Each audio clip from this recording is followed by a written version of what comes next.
This is the Barbecue Central Radio Show, which is recorded live each Tuesday at 9 p.m. Eastern Standard Time. The Barbecue Central Radio Show is being brought to you by The Barbecue Guru, the original creators of automatic temperature control devices, now offering 4 different models for you to choose from.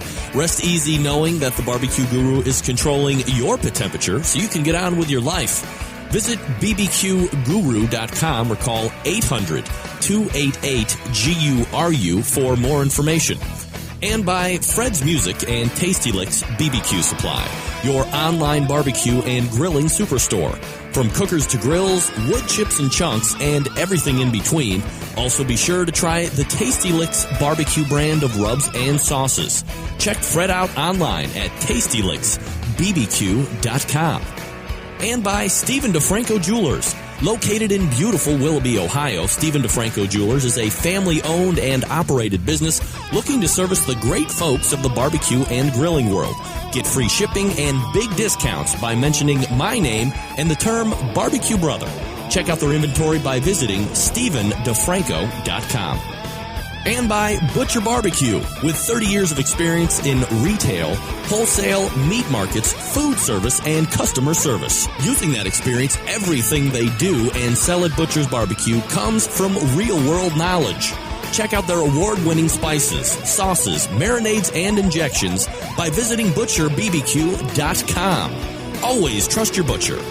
And by the Barbecue Institute. Take your barbecue to the next level with the Barbecue Institute class. Pitmaster Conrad Teddy Bear Haskins uses his years of catering and restaurant experience combined with food science and smoking secrets to help you understand how to improve your barbecue. Visit bbqinstitute.com and register for classes today. And by Green Mountain Grills. Discover something you'll really, really love. Grilling with pellets. Green Mountain pellet grills are the top of the line, best of the best, but not the highest in price. And be sure to check out all of their flavor rubs, sauces, and pellets for the Green Mountain Grill, all on their website. Visit greenmountaingrills.com to peruse the entire products portfolio. And by Barbecuer's Delight Wood Pellets. 2/3 oak, 1/3 flavor wood, giving you that perfect combination of BTU burn and sweet, succulent smoke you're looking to get all over your meat. A wide variety of flavors, so please go to the website to check it out and get yours today. Barbecuer's Delight, which is bbqrsdelight.com. This is Bobby. And this is Jennifer. And we're from Cleveland, Ohio. And you are listening to the Barbecue Central Show. So to get that perfect barbecue, you use wood. Are you sure it's safe? Whatever. We put the lighter fluid on, strike the match, and... Oh! Should we call the fire department? That might be a good idea.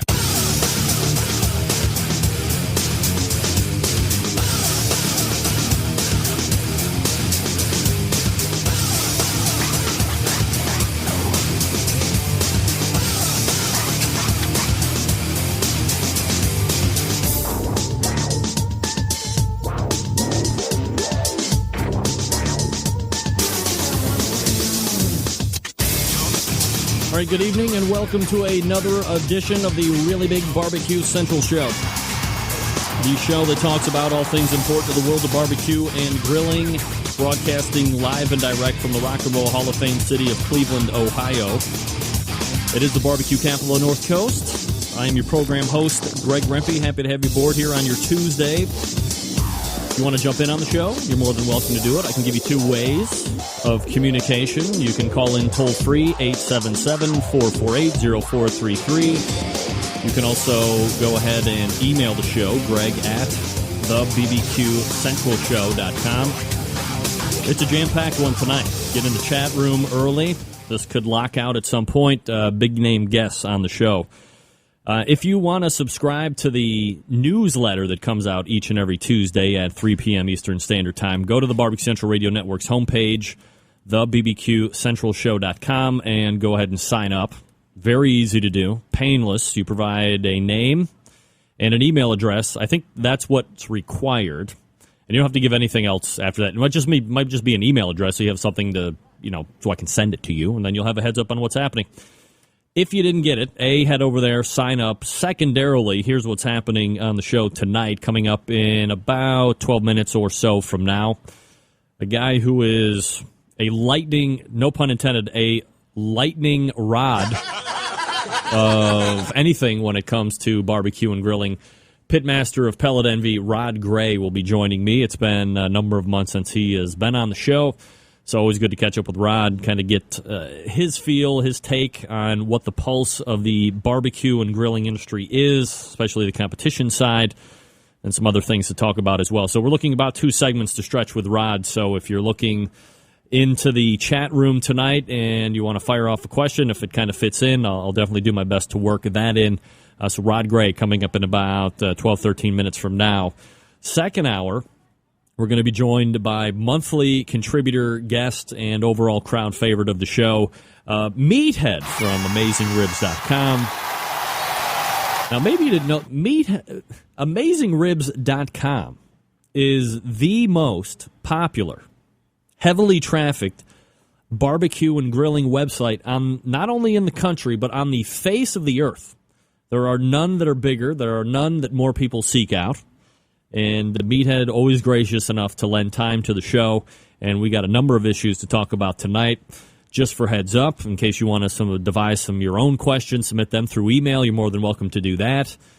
One, we're going to be talking kind of like tying up the bow, putting a nice bow on the end of the Barbecue Pitmasters Season 3. We'll probably talk about how that was nicely picked up prior to the season ending, which is always nice because that's never happened before. And that particular show's existence as of yet, in any iteration, by the way. Also, we'll be talking a little bit about some big myths that Mr. Blonder or Dr. Blonder and Meathead have been talking about and then putting science behind. Is that myth legitimate? Is that myth able to be debunked? And those will be items such as a beer can, or as I call it, ass can chicken, and what the deal with that is. Also, if you're looking, you're not cooking, and there was another item that I can't remember right off the top of my head. So Meathead will be joining us for the second hour. Fabulous, a jam-packed show already. Rod Gray first, Meathead second. Your phone calls and emails, which can be siphoned off to 877-448-0433 or Greg at the BBQCentralShow.com. Only one Survey Tuesday question. And I guess this is more for the competitors as well, and I know this also comes from a side of people that might attend a competition foot traffic-wise. What do you do with all that leftover food that you cook at the competition? People want to know about that. Where do the 3 briskets go that you don't turn in, and the 4 racks of ribs, and the chicken, and the pork butt? Where does all the leftover food go when you're done with your barbecue competition? Can't vend it in a lot of places. So I'll be interested to hear what that's about. Matt Fish saying they give it away or they throw it away. Rooftop sells it. A lot of people can't sell it. That's the issue. Quick update on your KCBS Team of the Year standings as of the end of this past weekend, which was the 15th. Tippecanoe still atop, True Bud in second, Little Pigtown in fourth, Pigskin Barbecue fourth. I'm sorry, Little Pigtown's third, and Big T's Q Crew still in fifth place. I got an email from Dave Lopes, a loyal listener to the show out of Des Moines, Iowa. He emailed me and wanted to know, do I like my pellet cooker or do I like my Weber Smoky Mountain better, and why? So I thought no better way to round out this very first segment of the show than to kind of give him my answer verbally here, because I could write on it. And really there's no easy answer. I grew up, when I started barbecue, it was on the 18.5-inch, tried and true, best QPR per cooker out there, Weber Smoky Mountain. That's how I broke into the biz, if you will. That's what I cut my teeth on. And then I liked it so much, I got another one. It was a gift, but I got another one. And then, I got a stick burner, and I got a Bubba Keg, and now I have that Gorilla pellet cooker. And the bottom line is this. Which one do I like better? The one I like better is the one I use more often. And right now, that's the Gorilla. And I like cooking with pellets. I like the convenience of being able to fire it up, using an all-wood fuel source to impart some flavor that I wouldn't normally be getting on at least my gasser. But having that option to do kind of a hotter smoke, out of, I guess, traditional non-barbecue temperatures, 375 or so, and get a different flavor profile than I would with my gas grill. Not so much because I have a kettle grill and I also have, that Bubba keg, like I said, so I could add wood to that and get wood flavor. But I'm telling you, man, that frickin' Gorilla Cooker is just so easy. And people would murder me. If this show took place 10 years, well, there wouldn't be anywhere near the technology. But, 15 and 20 years ago, if you had a close cooker or you had a Gator Pit or a Bates or whatever offset or Horizon, man, that was like Cadillac. And it still is Cadillac to a lot of people. But it is not... It's just not the same lifestyle that you're living 20 years ago. It's not a lot of single-income households anymore. There's a lot of dual-income or more income households. Both parents are working. You don't have time to tend the fire maybe more than once a week, and that would be on a weekend. So having that Gorilla Cooker allows me to experience a couple different items that I guess I wouldn't normally. So now it is a little bit bigger in capacity, and there is a little bit more, I guess, of a wow factor. I don't dislike my Weber Smoky Mountains at all, which is why they're sitting at the side of my house in case I want to use them. But if for people that sit there and go, I'm lazy because I would use a pellet cooker versus a Weber Smoky Mountain versus stickburn, trust me, when Weber Smoky Mountains came out, I can only imagine the guffawing and the talk behind the back that people did when people were firing up Weber Smoky Mountain. Oh, you don't have to feed that thing for hours on end. Just like the people that use stick burners and Weber Smoky Mountains now, or anything that it doesn't have an automatic temperature control device out on or whatever, go, well, you just plug that pellet cooker in and set it to a temperature. There's no fire management, which is what I talked to Jason Baker about. Look, for me, the one I like the best is a Gorilla right now. Could change. Could change next week. Who knows? But I like the convenience. I like the flavor profiles. And I like the ability to kind of change from smoke to grill on the same unit, which you can do, I know, with the Bubba Keg or Big Green Egg. I just don't have those. It's the $1,500 price tag it's going to scare a lot of people. They don't have that kind of liquid cash to go out and spend on a Gorilla Cooker. I understand that. So for now, Dave, and I hope I'm answering your question in the most long-winded way possible, I love my Weber Smoky Mountains. I would always suggest that people at least start with those if they can't afford a higher-end offset, if you're looking into offsets. But, man, I love that Gorilla Cooker for the convenience, for the ability to get that smoke flavor on there all the time. And, it's not overpowering. On top of all that, I know I'm not going to over-smoke, to say the least. So, Dave, hope that answers your question. Coming up, we'll have Rod Gray here for the next couple segments, so stand by for that. Gang, let me tell you quickly about Tasty Licks Barbecue Supply. Fred Bernardo, the gang over there at Tasty Licks. Unsavory businesses and creeping marauders are at every turn on the internet. I know we can all agree on it, but sometimes you are looking for a barbecue or grilling item that just isn't stocked anywhere in your hometown or the next town over. Your options are now limited, right? You are now forced to go online to buy that item, or you're going to have to go without it because you don't want to go online. The internet grip sets in, the hands start to sweat, the neck tightens, you've been screwed on the internet before on purchases, and you don't want it to happen again. This is your hard-earned money, for crying out loud.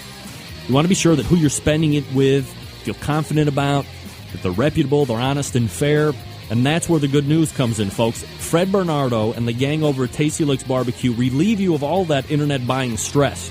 Tasty Licks has one of the most complete inventories on the barbecue and grilling items anywhere on the face of the earth. All the items that you see on the website are in stock. They're ready to ship to you directly. Now, are there other places on the internet that you might find something cheaper? Perhaps. But are you 100% confident that you are actually going to get the item that you buy? How long is it going to take to get to you? All great questions that, unfortunately, no one can answer with 100% assurity. That's why when you buy from Tasty Licks Barbecue Supply, the items are in the store. They ship to you promptly. Everything is in the store, priced fairly. Hell, if you want to talk to Fred, work out an extra special deal. He's a businessman. I'm sure he's not going to turn you down, or at least he'll hear your pitch. So give him a call as well. Tasty Licks carries grills, smokers, ceramic cookers, electric cookers, various charcoal types, wood chunks, chips, cookbooks, accessories. If they don't have it, you probably don't need it. And on top of all of that, Fred carries many of the other show sponsors in his store as well. So you're almost doing a 2-for-1, shopping at a sponsor and buying sponsors' products. It's the best of both worlds. And don't forget, Fred Bernardo makes his own line of rubs and sauces as well, that Tasty Licks line of rubs and sauces. They're absolutely fantastic. Be sure to try those. So do this. Head on over to tastylicksbbq.com. And then, gang, let that confidence exude from you as you make your purchases online, and then enjoy your items upon delivery. Don't forget that Fred and the gang are there to help you after the sale as well. Again, the website, tastylicksbbq.com. That's tastylicksbbq.com. Watch for Fred on the competition circuit as well, really having his comeuppance this year. tastylicksbbq.com. When we come back, Rod Gray from Pellet Envy joins me. Stick around for that. You're listening to the Barbecue Central Radio Show right here on the Barbecue Central Radio Networks.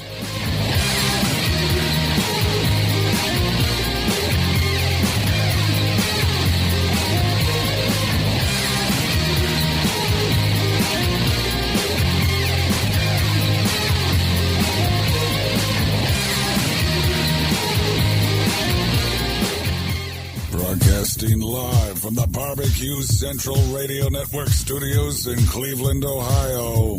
You're listening to the Barbecue Central Radio Show. Once again, here's your host, Greg Rempe.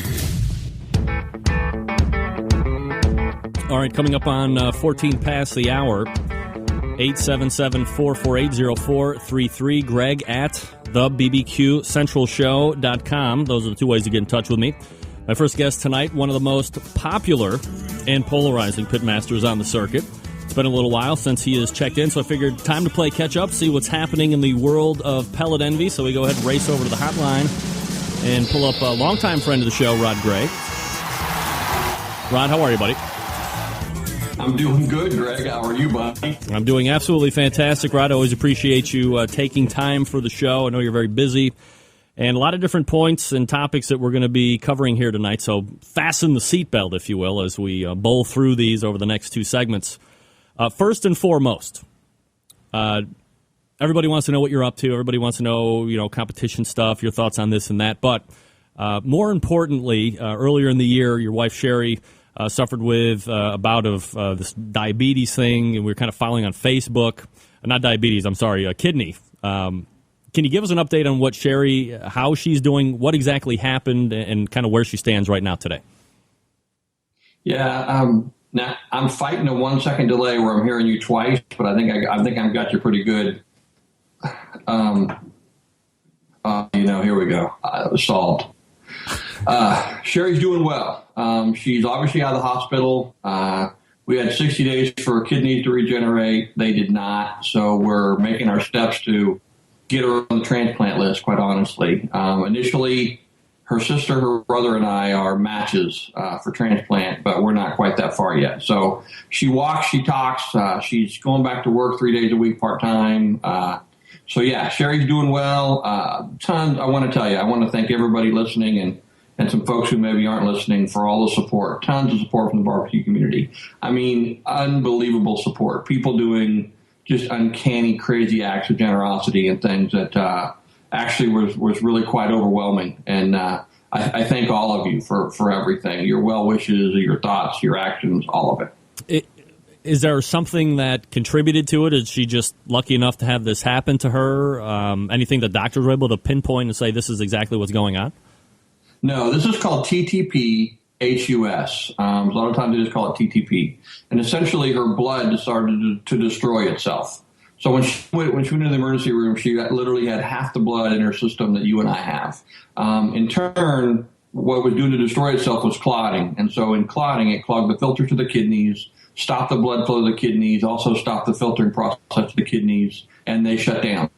This happens to less than 90 people in the U.S. each year, which equates to about 1 in 4 million. And honestly, she had better odds of winning many state lotteries than she did in contracting this.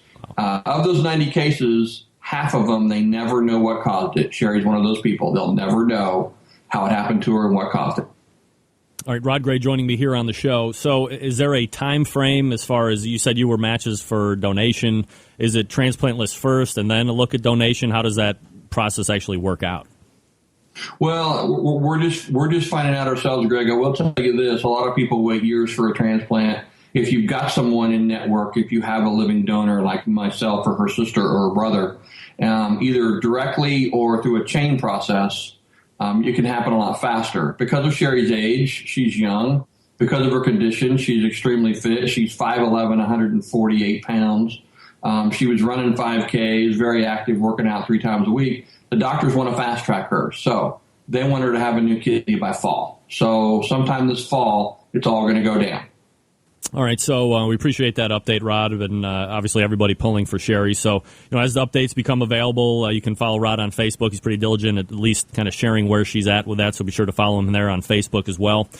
So transitioning off of that, I know, last week I had a show, attendance was down. I can only relate that to the potential of people watching the Major League Baseball All-Star game, which I know you kind of had a part in. I mean, look, it was in Kansas City. There was lots of stories on the internet about, the biggest sports writers in the world are going to be converging on Kansas City, and they're going to be eating barbecue. And you saw all these stories on the internet about how the stadium was going to be serving barbecue, and all these other places were finally going to be getting exposed.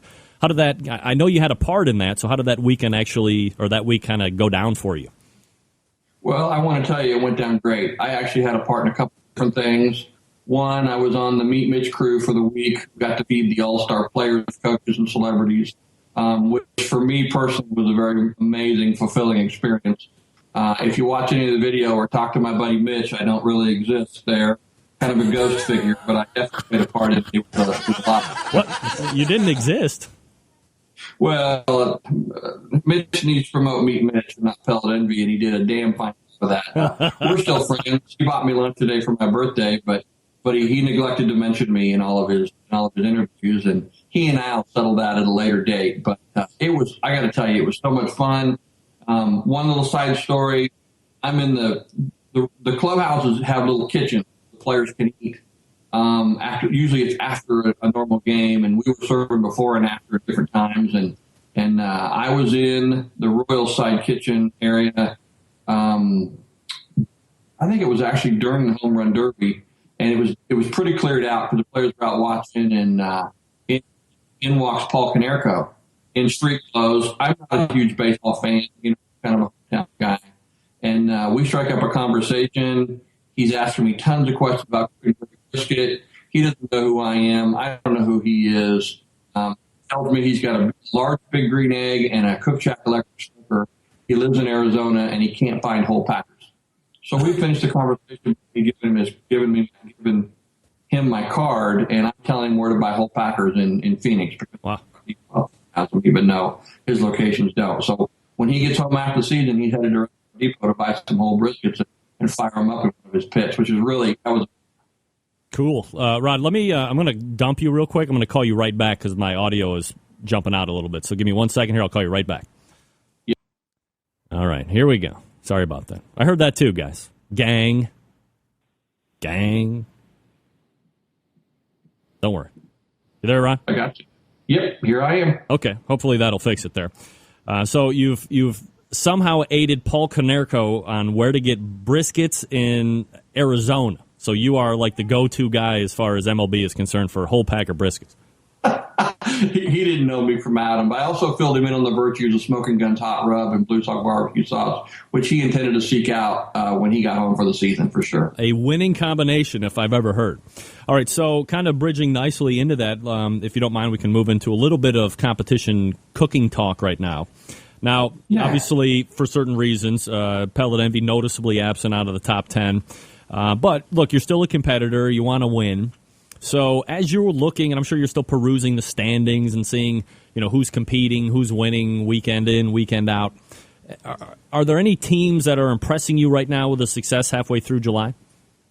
No, I'm sorry. It's halfway through July. Talk to me at the end of October. But nobody's impressing you? It doesn't matter? No, it doesn't matter to me. I'll be honest with you. I don't even know. I haven't really looked that hard. I'm just about to get back into a full swing. I'll take a look at it once I'm back in it. Teams like Tippecanoe or True Bud or Little Pigtown, it's more of a see you in 3 months versus what you've done the first 5 months? Well, yes and no. You know that once they jump out to that lead early, a lot of times they're hard to catch. This race is pretty close. I think they're separated. I'm looking on the screen right now and see they're separated by less than 20 points, and they just traded places this week. I'll tell you the one that's honestly the most impressive, and that's Little Pigtown, and I'll tell you why. Because Scott's been there before, and he's had his down seasons, and now he's back again, and that's way harder to do than being there the first time. Even I haven't done that. So kudos to Scott for the way he's handling kind of a comeback. All right, Rod Gray joining me here on the show. The website, pelletenvy.com, if you want to check it out. Also, you can follow him on Twitter, at Pellet Envy. So I guess kind of keeping in with that top 10, there's some pretty decent teams in there, and some have finished pretty well towards the end of last year.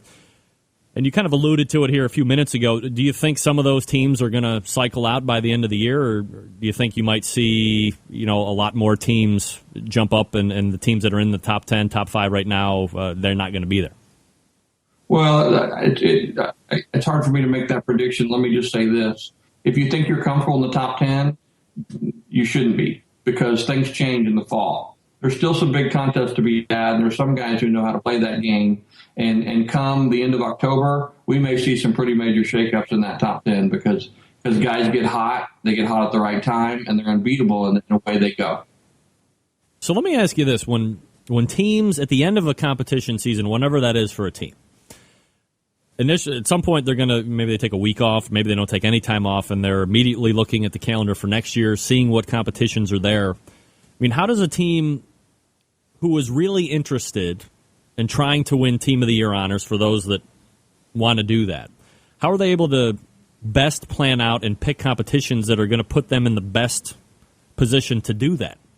Do you have to schedule a certain amount out first and then say, well, we have to leave certain dates open for fill-ins because there might be a huge competition that kind of springs up, or does not really happen? Well, you don't see them spring up very often, Greg, because they have to, a KCBS-sanctioned event has to be done at least 90 days in advance. Plus, if it's a really big event, any smart organizer schedules that out just as far as he can so it can be as successful as possible.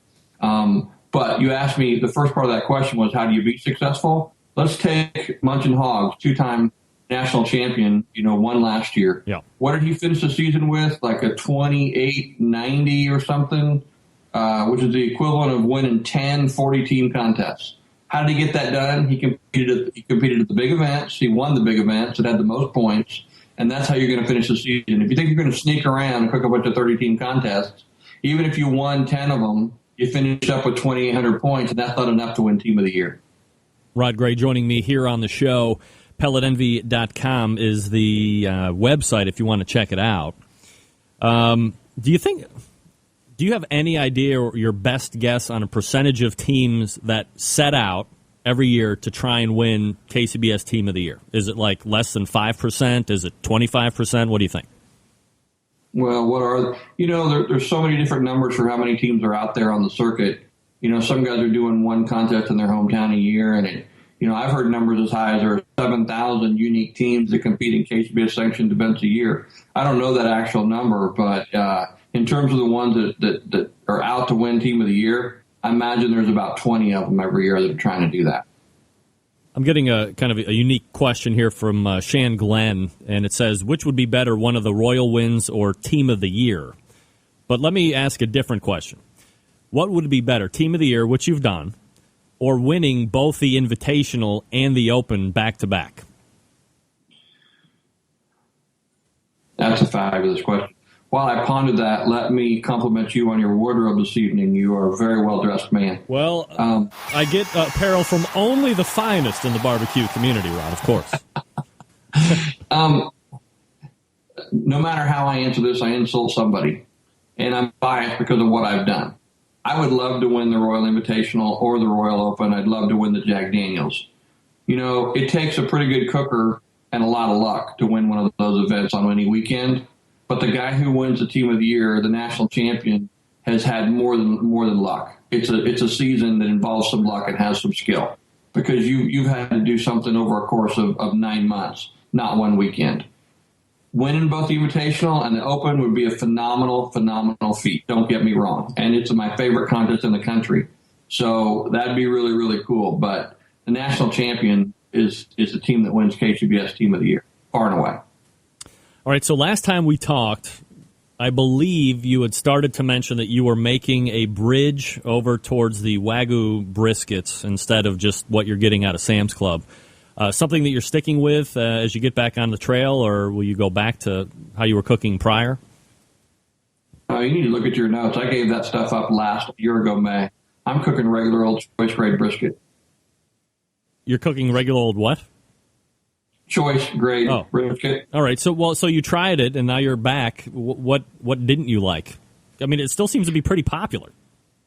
Yeah, I think it's very popular. I think there are a lot of guys that are taking it and winning with it. I don't fault them for that. It just didn't work for me. With my processes and what I'm doing, I'm turning out some pretty phenomenal brisket, and I'm saving myself a boatload of money. Is it results and money coupled together, or more money and being able to achieve the same result? I mean, were you able to achieve similar results with a Wagyu and you're just saving money? No, I did not achieve the same results with the Wagyu brisket that I'm achieving with the choice grade brisket. It's just me.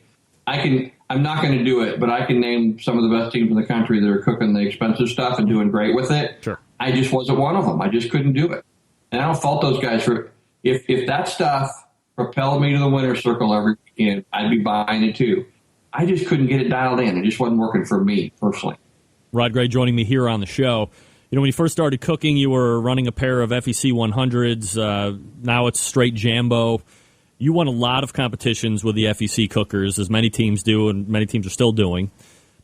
How do you I mean, obviously, there's a very simple answer to this question. I'm not actually looking for that. I'm a little smarter than that. But how do you compare and contrast the two cookers since you have used both extensively?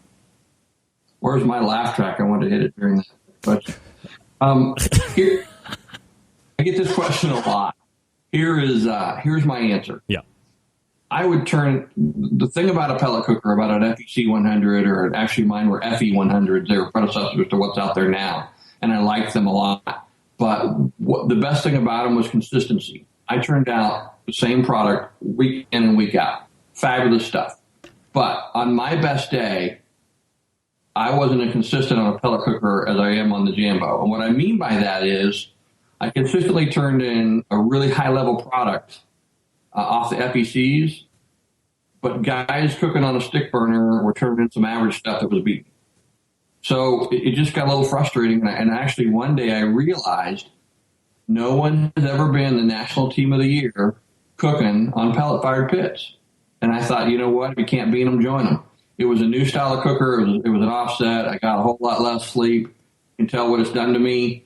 But it was worth the switch, and it was a new challenge for me. And, you know, first time out with it at a contest, I won on it, realized that my recipes would translate, and away we went. And 2 years later, we were the national team of the year. So is it just consistency that the Jambo was giving you? I mean, you see them all around even more and more. They became very popular after that first season of Pitmasters when Jamie Geer was on there and was able to really kind of talk about it, and you saw how sexy they were. But look, I mean, strip away all the sexiness and the big boobs and the great ass on those things. They must be just phenomenal cooking machines. Actually, when people approach me and say, talk to me about a pellet-fired pit versus a stick burner like a Jambo, here's what I say. I used to play golf in a younger, more svelte body. And cooking on a Jambo is like playing a perimeter-weighted iron. You know, you hit a bad shot, it helps correct it, and it flies down the fairway pretty decent compared to a blade, which if you hit it flush, you hit it on the nuts, it's going to be a great shot. But if you don't hit it properly, it sprays all over the place. Cooking on a pellet pit is like hitting a blade, a perimeter-weighted club, and cooking on a Jambo is like hitting a blade. You can do more things on the Jambo. Let's use last weekend as an example. I think you already mentioned it. Maybe a guy at 9 a.m. on Saturday morning gets DQ'd for taking his meat off site. He goes into Sam's Club, he buys all new meat. He starts cooking it after 9 a.m. and he finishes fourth. Brisket, ribs, pork, and chicken, and he finishes fourth on the Jambo. There's not a lot of pits you could do that on. Rod Gray joining me here on the show. Before we go to the first break here, Rod, is there a cooker out there right now that might not be as well known by most folks that could be poised for the title of like the next best thing that you know a lot of people inside, outside the industry. Is there a cooker that you're hearing about that might be like the next big cooker that could be upon us in the next 6 months, year, 2? Well, I got to answer that in 2 parts really quickly. The first part is it's not pit. It's the cook. Once you know your pit, you cook on anything. In my opinion, to answer that question, I think we're on the horizon of seeing a gravity-fed charcoal pit really dominate, probably. I think something like that new Rebel that's out of the St. Louis area might be the next big pit to cook on because it gives you some convenience, but it's not requiring electricity and pellet-driven, motors, things like that. I think that might be a great combination between a stick burner and a pellet pit. However, I'm going to tell you right now, a Jambo is just a really, really hard pit to beat. Absolutely. Rod Gray joining me here on the show. All right, Rod, we're going to go ahead and break away here just for a second, so go ahead and grab yourself a cold one if you would care to, and we'll pick up the conversation with you in just about 3 minutes. But first, let me talk to you quickly about the good friends over in Warminster, Pennsylvania, the longest-running sponsor of the show, located, like I said, in Warminster, Pennsylvania. Barbecue Guru. Gang, look, if you've been thinking about automatic pit temperature control devices for your cookers, stop here. This is the company that started it all. They are the creators of this style of technology. Why would you buy one from any other company? I have no idea. Now, maybe you're not familiar with how these little beauties work. I'm not going to bore you with the minutia and the nerdity of it all, but imagine a product that allows you to set your pit temperature, and once set, it keeps running at that set temperature all the way through the cook. Sound too good to be true? It's not. This is real life, and you can take advantage of this technology today. Now, maybe you're a busy working professional, or perhaps you are constantly on the run with kids, you're doing errands. Quite frankly, you just don't have the time to sit around and test pit temperatures. The Barbecue Guru allows you to throw on a pork butt, a brisket, a couple slabs of ribs, whatever it is, and then you're off to do whatever you need to get done. And the Barbecue Guru maintains the pit temperature that you set it at. Now, there's currently 4 different models to choose from. Well, I guess 5. They're phasing out the Procom 4 wireless in turn. That is going to be replaced by the CyberQ Wi-Fi unit. I'm seeing it more and more on competition circuits and backyards. People are emailing me, telling me what a brand new convenience. Who thought something tending your own pit temperature, that's convenience enough. Now, maybe you have a smartphone. Maybe you have a netbook or a tablet. Or you just like to sit at home all day on the computer while you're making barbecue.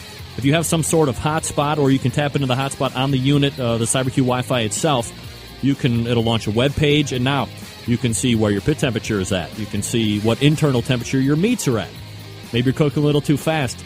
Get on that tablet, the phone, the computer. You can lower the pit temperature. You can increase it, put it in ramp mode. This thing is absolutely phenomenal, and it's the latest, greatest technology starting at $295. You also have the CyberQ unit itself, the DigiQ DX2, and that Party Q, which is like the easiest point of entry into automatic pit temperature control devices. Starts at $129. It's a self-contained unit. Runs on AA batteries, for crying out loud. $10 more for the ceramic styles. Now, maybe you're in the market for a cooker. You have the Onyx oven option as well. It's been winning on competition circuits and backyards all over the country. Fully insulated, holds a ton of meat. Accommodates half and full pans for food service, and it works seamlessly with any of those automatic pit temperature control devices from the Barbecue Guru. Now, do yourself a favor. Head over to the website, thebbqguru.com. Check out all the products. And if you have any questions about what to order, call them directly, 800-288-GURU, and they will make sure you're outfitted with exactly what you need to get you up and running right out of the box. 800-288-GURU, thebbqguru.com. The Barbecue Guru, a breakthrough in barbecue technology. All right, we're coming right back with Rod Gray. Stick around. We'll be right back.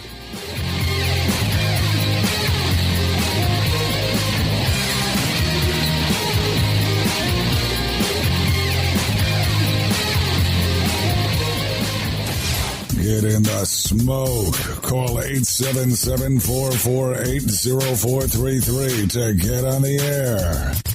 Now, here's your host, Greg Rempe. All right, 24 minutes till the top of the hour, 36 past, and we are chatting with Rod Gray from Pellet Envy. Rod, thanks for hanging with me through the break there. No problem. Let's stay on pellet cookers just for a second, because we're kind of back and forth on that. There's been quite an explosion of pellet cooker options available, over the last couple of years in the market right now, especially, like I said, over the last couple of years.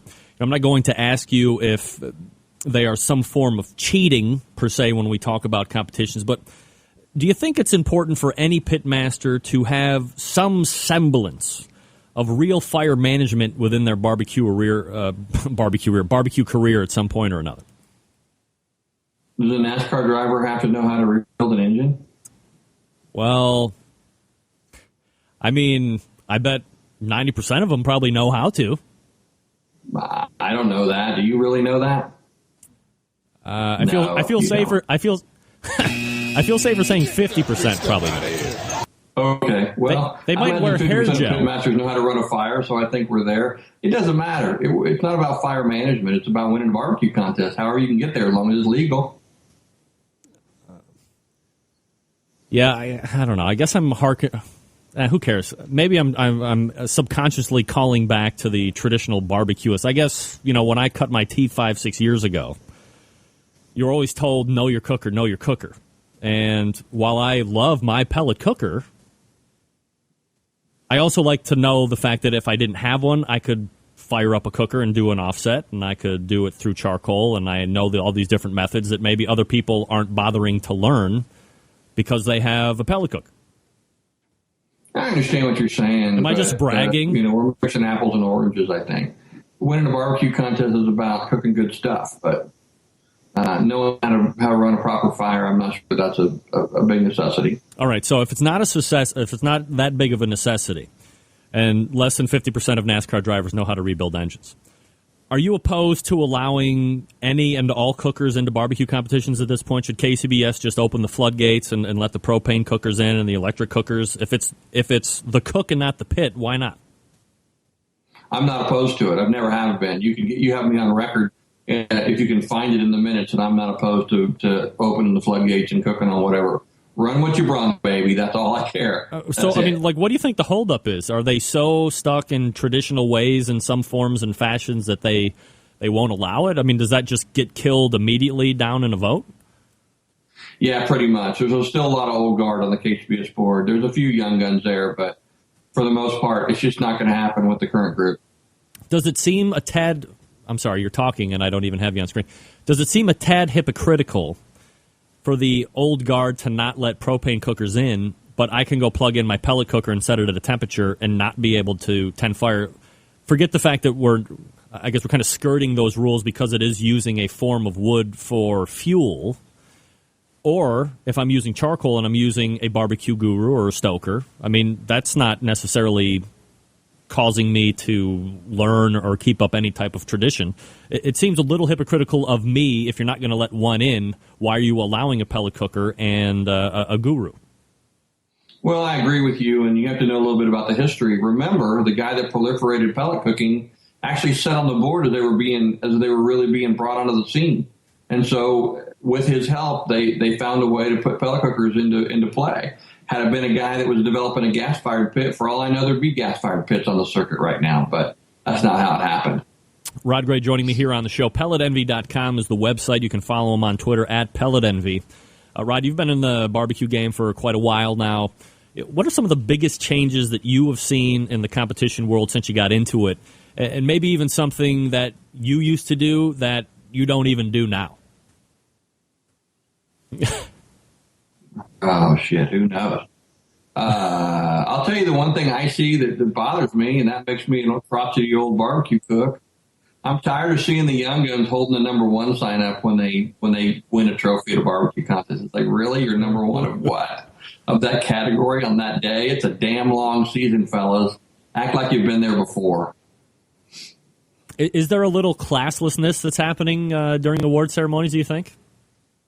Well, it's not classless in their eyes, of course, but and maybe it's us older guys that aren't winning the way we used to. Maybe we were classless when we were winning like that. I don't really know the answer, but it just seems like the new guard has a totally different mentality about competition barbecue. And maybe I had that when I was younger. I don't know. I think I've made a few enemies on the circuit.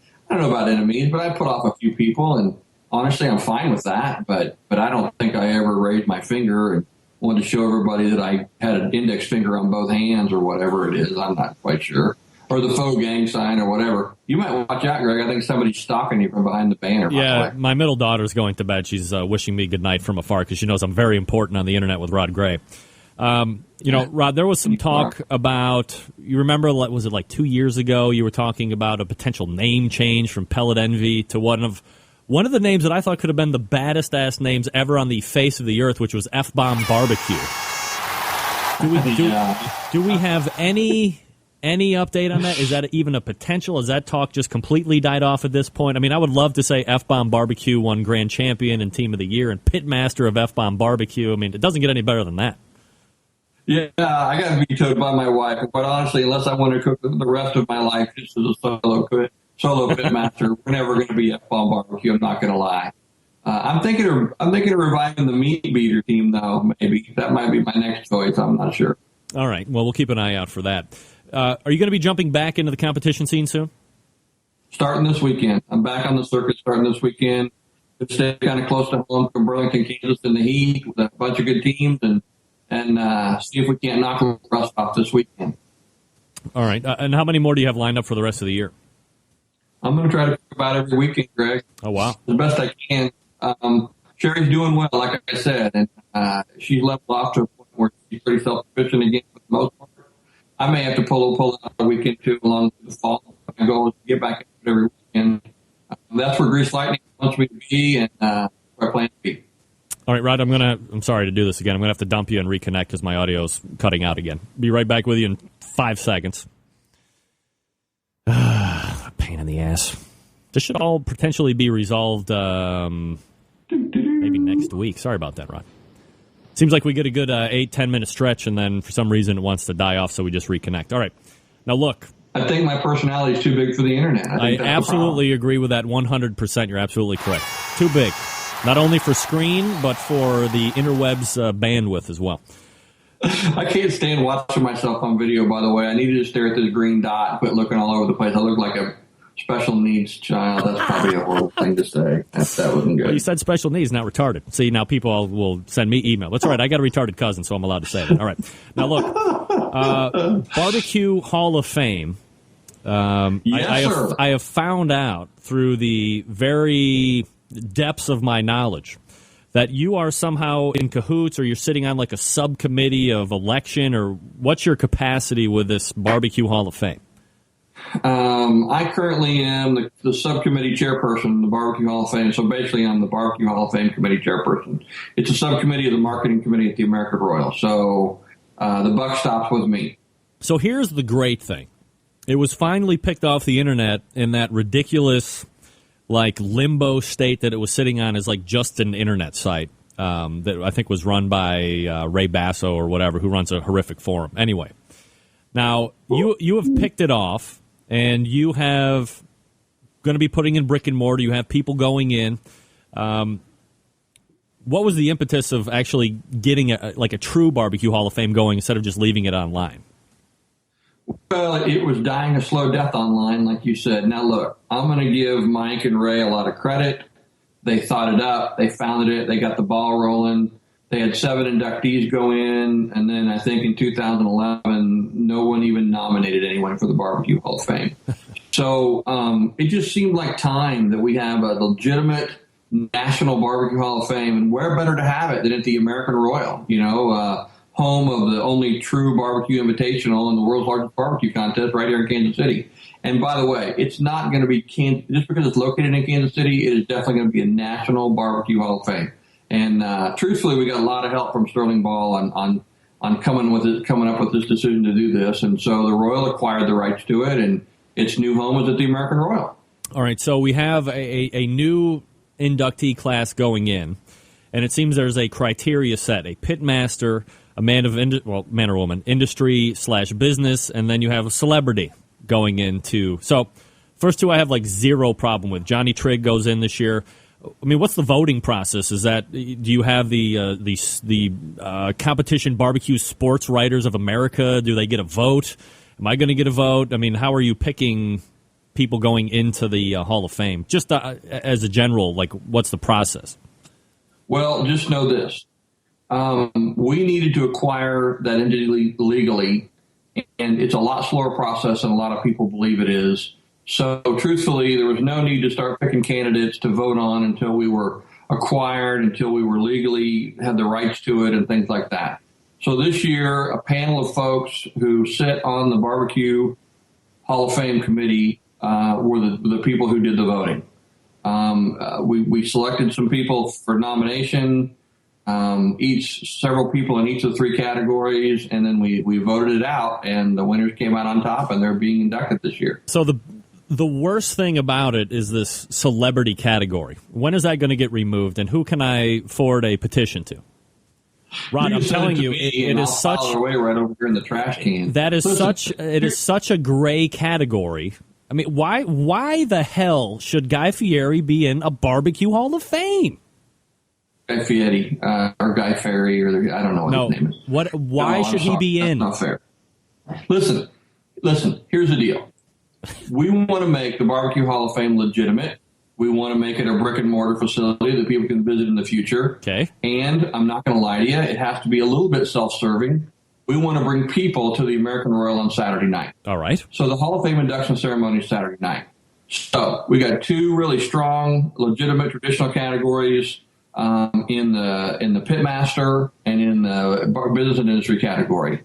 And then, I'm not going to lie to you, we need another category that brings interest to the Barbecue Hall of Fame, brings interest to the American Royal, and yet legitimizes somebody who is out. If you read what the Hall of Fame is about now, it's about the promotion of barbecue to Americans. And I'm just going to tell you, who better than Guy Fieri to promote barbecue to Americans? He's on the Motley Crue team. No, he's not. They won the American Royal. Yeah, he's on there. No, he's there. Not. He's there. He can't be there all the time. He has other commitments, but he's been there. When? Who'd you want? You want Bobby Flay? Who'd you want in that category? Bobby Flay would be better. Bobby Flay has TVs about barbecue. Bobby Flay has been seen cooking on barbecue implements. He would draw a bigger crowd than Guy Fieri. To me, now let me say this: I would like to have neither of them in. But if I'm picking between the two, I would rather have Bobby Flay. I would rather have Steven Reichland. I would rather have Dr. Barbecue. People that are actually, and I know they're not celebrities. If we walk down the street and it's me and you and Guy, I mean, nobody knows us, Rod. Let's be honest. Yeah. So I get it, and I hope that you can see our side of it in that we need someone who not only we put into the Hall of Fame for what they've done to promote barbecue in America, but also to garner some attention of who we're putting in and what we're doing, because that's important. Having done this, the National Barbecue Hall of Fame has brought some additional sponsorship dollars to the Royal, which makes us put on an even better ceremony on Saturday night, and which in turn, ultimately, a lot of people don't know this, but the ultimate purpose of the American Royal is to raise money for scholarship youth who want to learn about the agricultural traditions and ways in the U.S. So it's all for good effort, and we'll just have to agree to disagree. I think Guy Fieri is a fabulous pick here. All right, so we do agree to disagree on that. All right, Rob, before I let you go, everybody's always interested in Pellet Envy cooking classes. What exactly is happening? Do you have any coming up? Do you have any more throughout the rest of the year? You're the man. We have one more left. It's here in Kansas City on August 4th and 25th. I'm going to tell you right now, people think it's sold out already. It is not. We leave it at 30. We have about 20. Lots of spouses this time, so I'm going to cut it off a little early because I don't want to end up with 40 people in the room, honestly, because that's just too big for me to do it on my own. But we have one more class this season, and then it's over for this year. Here in Overland Park, it's on the 24th and 25th of August, and I really appreciate you asking. I also appreciate you mentioned Grease Lightning, my national sponsor. So you hear a lot of good things about them and what it does for people and their products. I read on the forum that somebody cleaned their cooler with it for the first time and loved it. Yeah, great stuff. Look at my hat, look at my shirt, look over my shirt. It's a great product. We're talking with Rod Gray, Pitmaster of Pellet Envy, and you can find him at pelletenvy.com. Rod, always appreciate the time. Thanks for coming on tonight. Greg, thanks for having me, buddy. I appreciate being here. You got it. There he is. Rod Gray, Pitmaster of Pellet Envy. Phenomenal interview. Not sure exactly what the hell's going on with that audio. It's kind of pissing me off a little bit, I got to be honest. Try and run a professional ship here. Pete. Gang, let me recollect myself and tell you about something that is absolutely shaking the very foundations of the barbecue world, more specifically the injection world. Look, Butcher's Barbecue is thinking of ways for you to trust your butcher even more than you already do. Check out this new program that they are unveiling for the very first time. No other company in the world has vowed to make not only their own customers happy, but their competitors' customers happy as well. Let me set a stage for you. Have you bought another injection and it hasn't worked out? Have your scores tumbled? Now it's just sitting around collecting dust, probably never to be used again. What to do? How about this? You know what? This deserves a drum roll. Trade it in. Pound for pound. All you have to do is go to butcherbbq.com, pardon me, and click the trade-in link up there at the top right. Once you get there, fill out the form, print it off, seal up your trade, and mail it to Dave. He'll send you back in return Butcher Barbecue beef or pork or prime injection. Look, we all do it. You spend some money only to find out that the product is bad. Now the wife is pissed because you could have taken her out on the town. How many times you've been in this situation? You spend your money on a product, and when you realize that it isn't that great, you're in a pickle. You're in a vacillating situation. You won't use it again because it sucks, but it was too expensive to just throw out. In the past, you were screwed. But now with the trade-in program at Butcher's Barbecue, stress is relieved. Butchers will match it, pound for pound. You have nothing to lose, only great products to gain that have been time-tested by all of the award-winning barbecue cooks in KCBS and the FBA and the IBCA. You name it, they have tried it, and now you can save yourself. Butchers will honor any commercially made product along with its partial or complete label. You just can't throw something together in a cellophane bag and ship it off to Dave. We're a little hip to that. Sorry. There is a strict limit to 5 pounds per item per household. All products will be weighed at time of arrival, and that amount is final. If you have any questions, contact Dave directly via the butcherbbq.com website. The trade-in program happening now at Butcher Barbecue. That's butcherbbq.com, and then navigate the trade-in link up there at the top right. It's just one more way to trust your butcher, and of course, aside from those injections, check out the sauce, then those rubs. Oh, you're doing yourself a disservice to your friends and neighbors and you if you're not checking those out too. ButcherBBQ.com, the trade-in program going on now. We'll wrap up the first hour. Stick around. We'll be right back.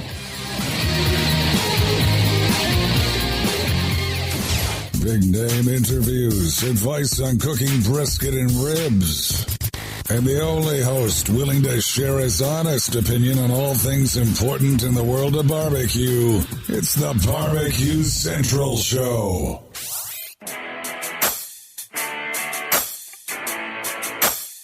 Who would have thought this music thing was going to go this far? I never asked for this. I never asked for this. Right, we are back, approaching 5 minutes till top of the hour. There's whiskey in my soul. 877-448-0433. Greg at thebbqcentralshow.com. Paul Huff is an outlaw. Me too.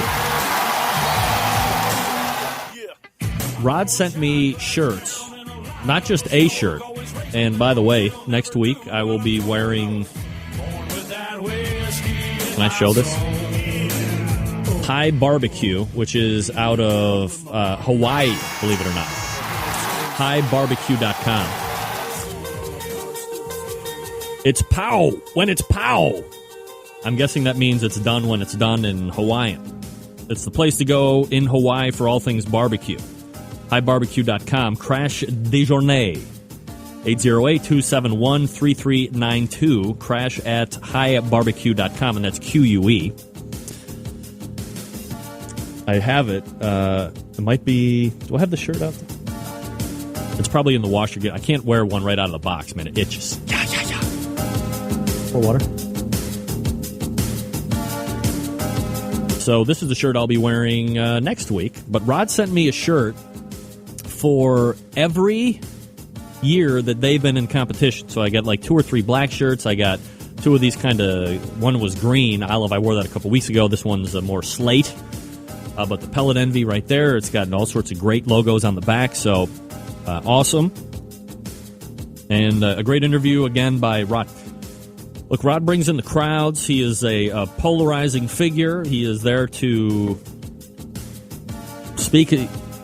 Somebody that, as a host, I appreciate somebody that's just going to let it hang out. You know, obviously he's not looking to offend anybody, but you know, when good interviews come from people that are being honest And guess what? Everybody's allowed to have an opinion. Maybe you didn't know that. And Rod is not afraid to share his opinion. A lot of people have opinions. They just don't want to come on the show and necessarily share them because they're afraid of what you would call repercussions. Let me tell you somebody who's not afraid to share his opinion. This guy. Total power in one person's hands. Not the American way. These damn bills that come out here all the damn time. I think this was Steve Farron at the last KCBS meeting. And I got to try to figure out how to vote for my people. He's pissed. You should be ashamed of yourself. Jeez. I'm sick of it. Steve. Every year, we pass rules that stop each one of us. I know. Enough. What is the KCBS doing? I feel like somebody trying to be released from Egypt. Let my people go. You damn right. Rumor has it that was Steve Farron the last KCBS meeting, talking about letting propane cookers in. Maybe not. Maybe not. PelletEnvy.com. And I guess be put on notice if you are competing for the rest of the year. Starting this coming weekend, Rod and Sheri will be out on the competition trail looking, as he said, to knock some rust off. And it could go either way. You know, it might take a couple competitions for Rod to get up, or, you know, one of my good friends in the barbecue industry and the creator of Outdoor Cooking Channel, Kevin Bevington, took a wide span of time off, turned right around, and, like, you know, now he's into the regional rounds of Sam's Club. So if you know what you're doing, things are going to be on your side for sure. So we'll wish him good luck, and we'll see how he does. I'll make sure I keep you up to date on that. All right, PelletEnvy.com is his website. We are pointing to the second hour. I got some second takes. And then we have Meathead for the balance of the second hour after that, talking about a whole bunch of really cool stuff. Because Meathead's cool. Who doesn't love a good Meathead? Also, your phone calls and emails if you want, 877-448-0433. We'll review the Survey Tuesday question. What do you do with your meat left over at competitions? Look, Clint Cantwell is in the house. I'm just seeing Clint. Clint, you promised me something, and it hasn't come through yet. I'm sure you're working on that, right? Yeah, I didn't think so. We're going to fist fight, Clint. Me and you in your new home in Tennessee. I'm coming down to Tennessee, the Commonwealth. All right, we'll step away, and we will hit the second hour right after this. You're listening to the Barbecue Central Radio Show right here on the Barbecue Central Radio Networks.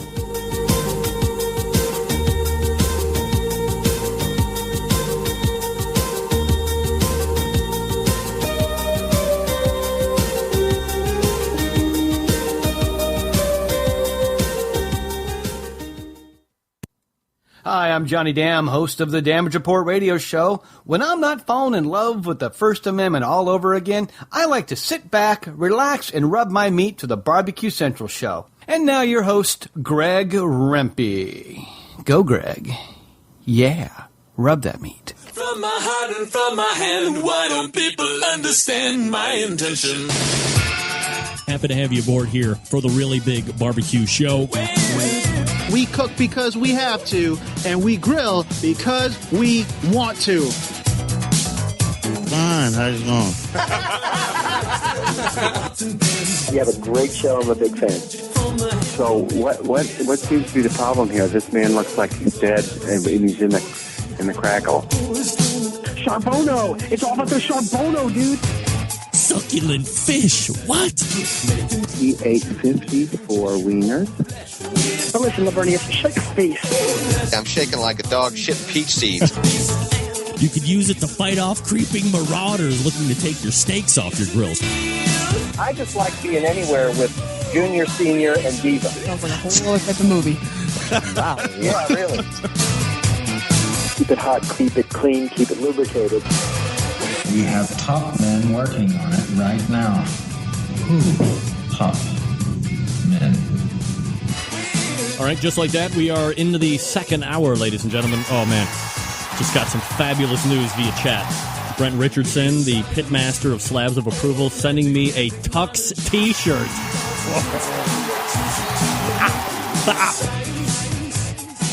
One thing in my life that I have always wanted is a Tux T-shirt. See them all the time, never really had one. I'm extra large, B-Rent. Email me. I'll give you my shipping address and shirt size. You can't tell? I'm extra large. Okay, hold on a second. Just wait a second. Well, you don't need to get all crazy on that. That was my bad right there. Opening segment. There we go. Oh, did I screw all this up? Man, I sure did. Oh, well. We'll figure it out here. Let's see. Oh, what'd I do? I gotta have Meathead's theme. I gotta have his theme music on. He gets pissed when you don't have his theme music on. That guy's crazy. All right. Here we go. Survey Tuesday. To all you pitmasters out there on the competition trail, what are you doing with the leftover meat? What are you doing with it? Believe me, I went down to the far reaches of the Football Hall of the National Football League Hall of Fame city of Canton, Ohio, for the Sam's Club cook 3 weeks ago, I guess now. And man, oh man, I visited Robert McGee's camp. That dude pulled out a smorgasbord. He had like 2 or 3 whole packers that had just been, because what are you, turning in 8 slices or whatever it is? So he had a Wagyu beef brisket. He had the prime brisket, one better than the next. He had a plethora of pork, both pulled and then money muscle, which was my... Look, when I do pork butt at home, I don't cook for the money muscle only. And I'm telling you, after I had the money muscle from Munchin' Hogs at the Hilton, I thought, geez, oh, Pete, do people actually cut off the money muscle, like at home, and just cook that for slices? That was some of the best pork I've ever had in my life. That was where my middle daughter was just punching those hockey pucks of pork down her throat. And after the fourth one goes, Dad, why doesn't yours taste like this? Yeah. Because he's the current team of the year. That's why. And I cook in the backyard. But, geez, oh, Pete, I always end up, overcooking it to the point where it just pulls with everything else, which is good for pulled pork because when I'm trying to impress somebody on the whole, I'll go right to that side and make a pulled pork sandwich just of that for the special people. Everybody else can kind of fend for themselves. I don't care about that. So what are you doing with your leftovers? Give it to friends and sponsors. Good idea. Bill Volpe. Hey, Bill, okay, this is going to sound like a crazy question. Bill, are you my cousin, Bill Volpe? Let me go to Bill Volpe Facebook. Out of Tryon, North Carolina. Wow, dude, that is weird. Bill Volpe, I have a cousin named Bill Volpe. Whoa.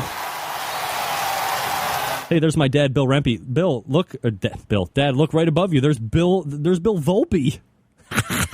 Our cousin. But he's not our cousin. But I'm glad you're listening. Step out of here. So it looks like a lot of people giving it away. I can tell you what Robert did. Robert packed his in a cooler. He was bringing it back home with him, back to Kansas City. All right. Next week on the show, Derek Riches from About.com will be joining us. I believe we missed him last month. Oh, God. Ed Morin emailing the show. Must be heavily into drink. He's about a week behind. He wants me to ask Joey Chestnut how many times he has to flush when he exits those hot dogs. Eddie. Come on. That was last week, bro. Eddie. It's all right. Probably watching replays somewhere. It's fine. I don't take offense that you're not watching me live. I swear. Next week on the show, Derek Riches from About.com will be joining me. We'll probably also be talking about, because he had a great blog post about how you spell barbecue, what the proper spelling of barbecue is. And he got his answer from, where does anybody find anything about anything? Google's. So we'll talk to him about that and also about some other new things that are hitting the barbecue and grilling market. So if you have some discretionary dollars, Also, Scott Roberts will be joining me doing the monthly review of sauces and rubs. And a return tripper. It didn't work out too well the last time we had him on, but it's been about 3 weeks. So Sam Zion, Sam the cooking guy from the SamLivecast.com will be joining us. So there you go. Warning before we get to Meathead. Man swallows metal grill brush. Bristle.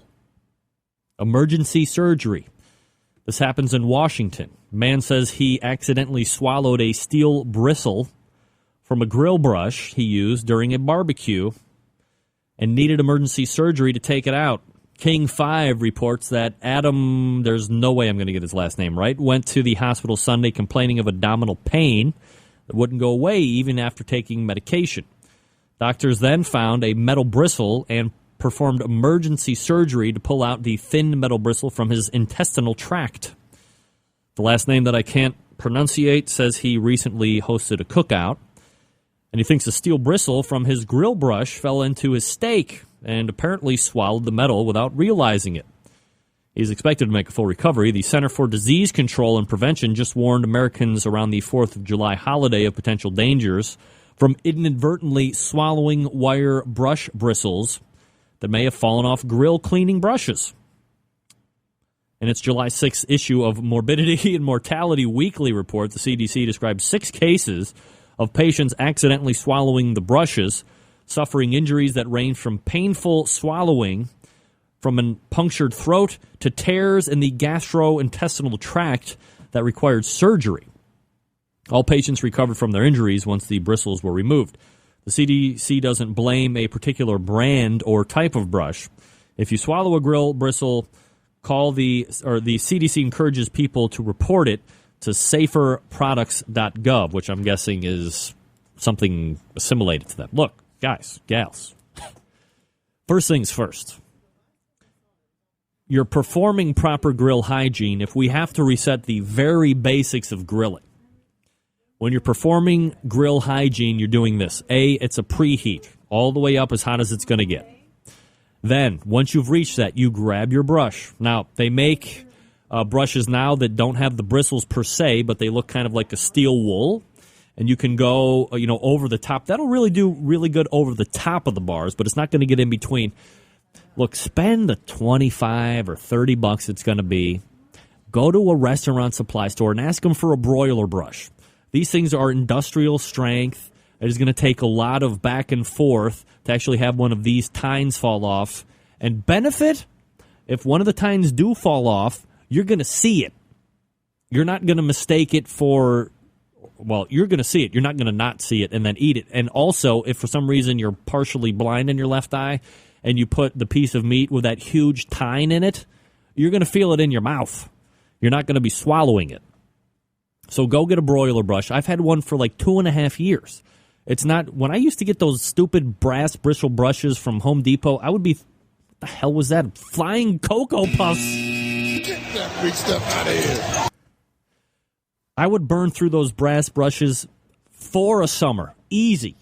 Because they have no heat tolerance. You're melting them right down. Ridiculous. Get the broiler brush.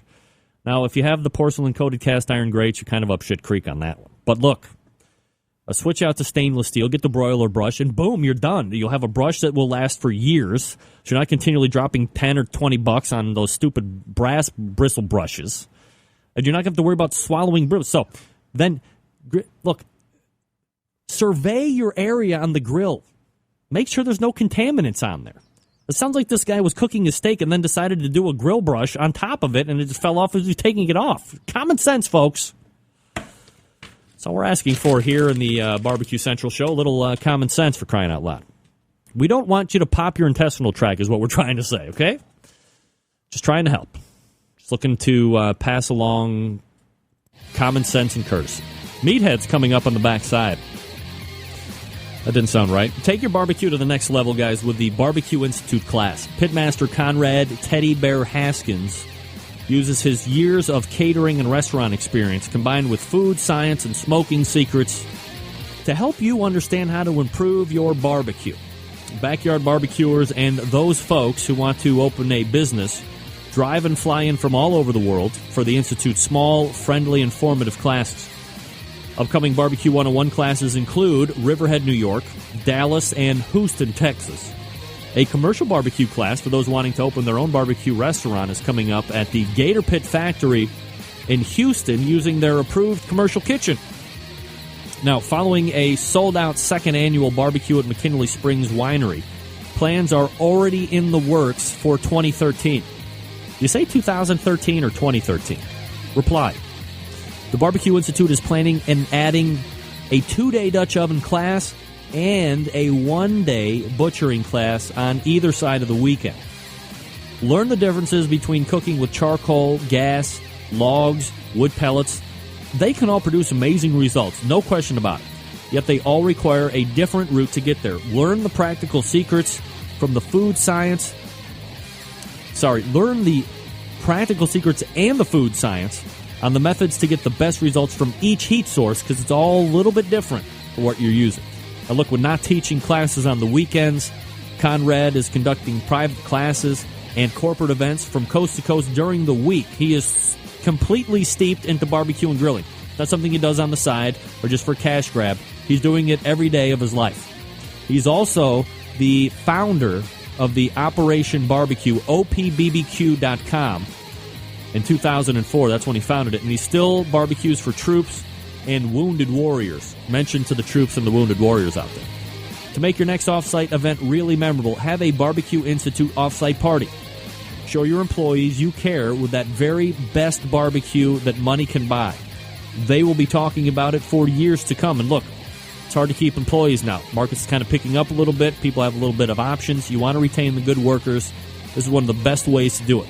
Happy employees equal productive employees equal not bitching and moaning employees. For details on all the Barbecue Institute classes, visit bbqinstitute.com or check their Facebook page for the latest news and pictures. That's the bbqinstitute.com. All right, when we come back, it's a Meathead. Stick around, we'll be right back.